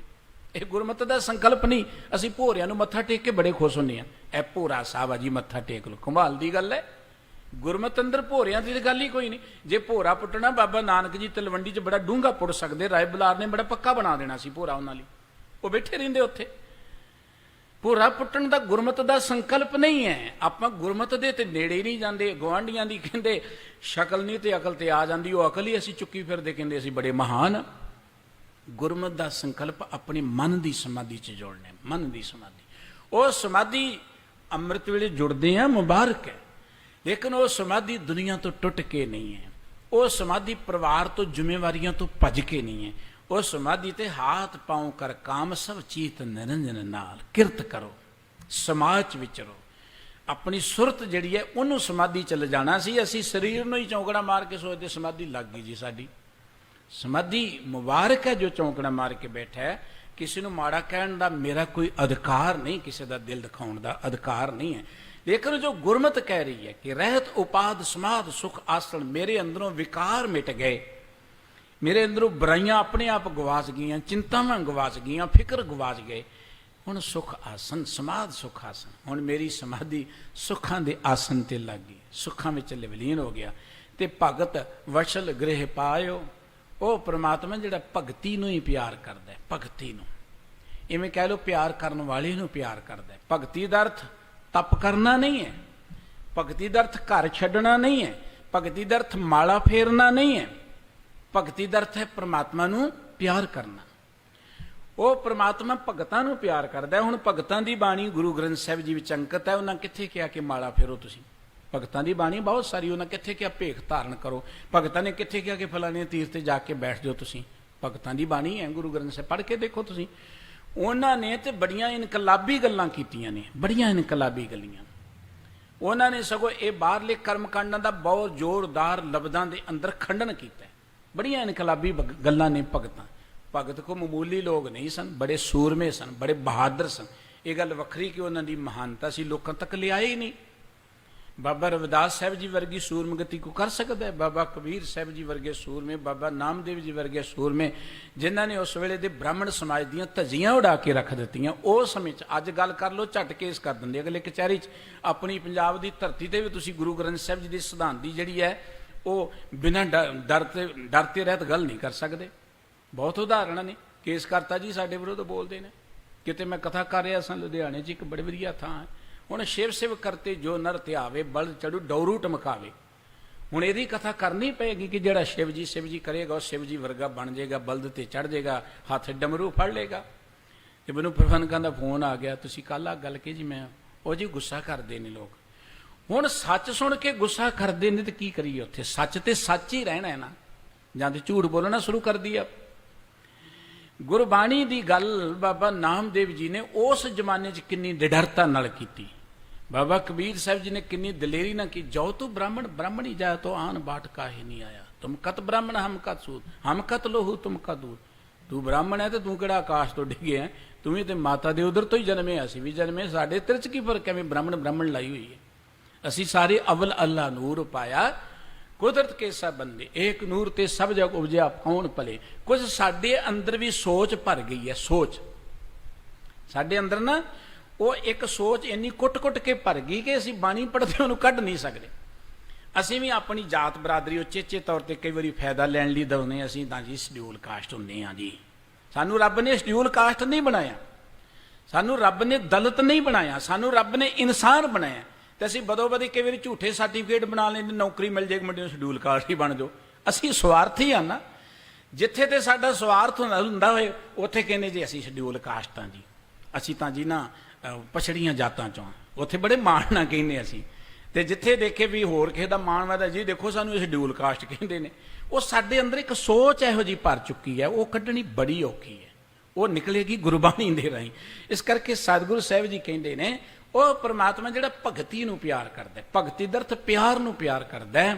ਮੈਂ ਉਸ ਪ੍ਰਮਾਤਮਾ ਦਾ ਘਰ ਲੱਭ ਲਿਆ ਆਪਣੇ ਅੰਦਰੋਂ ਹੀ, ਉੱਥੇ ਟਿਕ ਗਿਆ ਹੁਣ ਪ੍ਰਮਾਤਮਾ ਦੇ ਘਰ ਦੇ ਵਿੱਚ। ਹੁਣ ਨਾਦ ਵਿਨੋਦ ਕੋਡ ਆਨੰਦਾ ਸਹਿਜੇ ਸਹਿਜ ਸਮਾਇਓ। ਨਾਦ ਦਾ ਅਰਥ ਹੁੰਦਾ ਆਵਾਜ਼। ਕੁਝ ਅਸੀਂ ਬਾਹਰਲਾ ਸੰਗੀਤ ਸੁਣਦੇ ਤੇ ਸਾਨੂੰ ਖੁਸ਼ੀ ਮਿਲਦੀ, ਕੰਨਾਂ ਦੇ ਰਾਹੀਂ ਸੰਗੀਤ ਸੁਣਦੇ ਹਾਂ, ਆਵਾਜ਼ਾਂ ਸੁਣਦੇ ਹਾਂ, ਸਾਜ਼ ਸੁਣਦੇ ਹਾਂ, ਸਾਨੂੰ ਖੁਸ਼ੀ ਮਿਲਦੀ ਹੈ। ਵਿਨੋਦ ਹੁੰਦਾ ਜੋ ਅੱਖਾਂ ਨਾਲ ਦੇਖਦੇ ਆਪਾਂ, ਰੰਗ ਤਮਾਸ਼ੇ ਦੇਖਦੇ ਆਪਾਂ। ਹੁਣ ਕੰਨਾਂ ਦੇ ਰਾਹੀਂ, ਸਰਵਣ ਦੇ ਰਾਹੀਂ, ਇਹ ਦ੍ਰਿਸ਼ਟੀ ਦੇ ਰਾਹੀਂ ਮੇਰੀ ਜ਼ਿੰਦਗੀ ਅੰਦਰ ਆਨੰਦ ਬਣ ਗਿਆ। ਕੰਨਾਂ ਰਾਹੀਂ ਮੈਂ ਦੇਖਦਾ ਹਾਂ ਹਰ ਬੰਨੇ ਇਹ ਜੋ ਬੋਲਤ ਮਿਰਗ ਮੀਨ ਪੰਖੇਰੂ ਬਿਨ ਹਰ ਹੋਰ ਨਾ ਜਾਵਤ ਬੋਲਤ ਬੋਲ। परमात्मा तो बिना कुछ भी नहीं बोल रहे, ये तो सभी कट राम बोले, रामा बोले, राम बिना को बोले रे। मैं कन्ना नाल सुनदा हां ते तां भी आनंद है, मैनू रब दी नाम सुन रहा हुण मैं अखां नाल देखदा हां ना, जिधर मैं देखदा हां हर पासे परमात्मा ही जय जय पेखो तैं हजूर दूर खतू ना जाई। हर रंग विचों परमात्मा नजर आ रहा है, हर मनुख चों परमात्मा नजर आ रहा है, हर आवाज़ चो रब की आवाज़ गल सुननी नजर आ रही। कदों सुननी ये आएगी? देखो जो कुछ तुसी अंदरों है वो कुछ बाहरों तुहानूं नजर आएगा।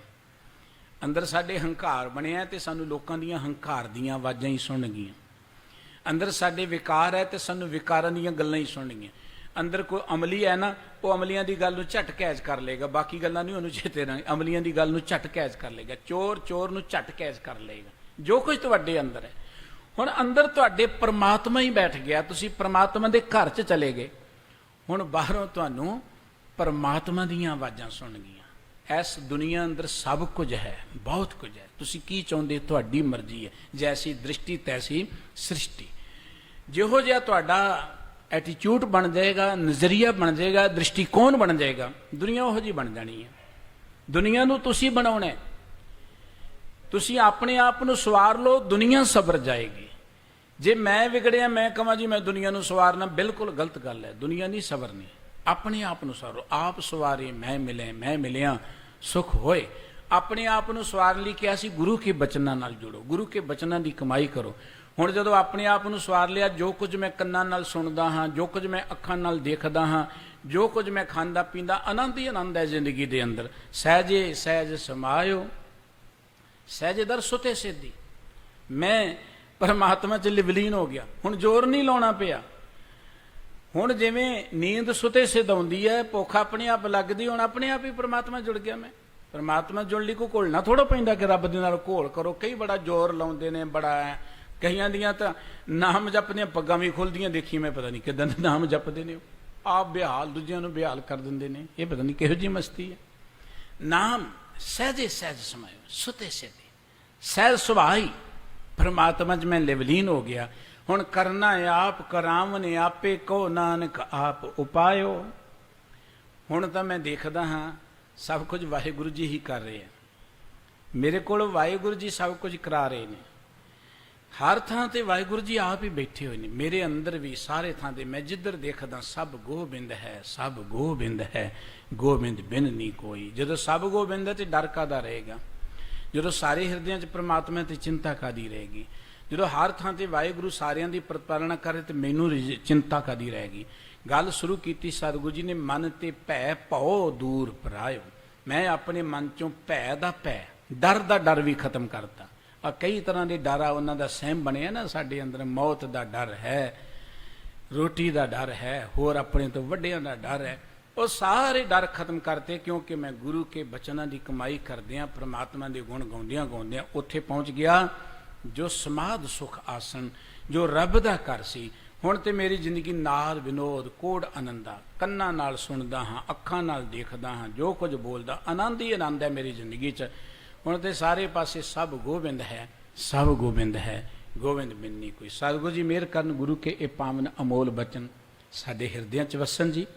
इन्नियां बेनतियां प्रवान करनियां, भुल चुक दी खिमा। सतगुरु सच्चे पातशाह समूह संगत नूं अपने दरों नाम दान इशनान सिੱਖੀ सिरक भरोसे की दात बख्श के किरतार्थ करन जी। वाहिगुरु जी का खालसा, वाहिगुरु जी की फतेह।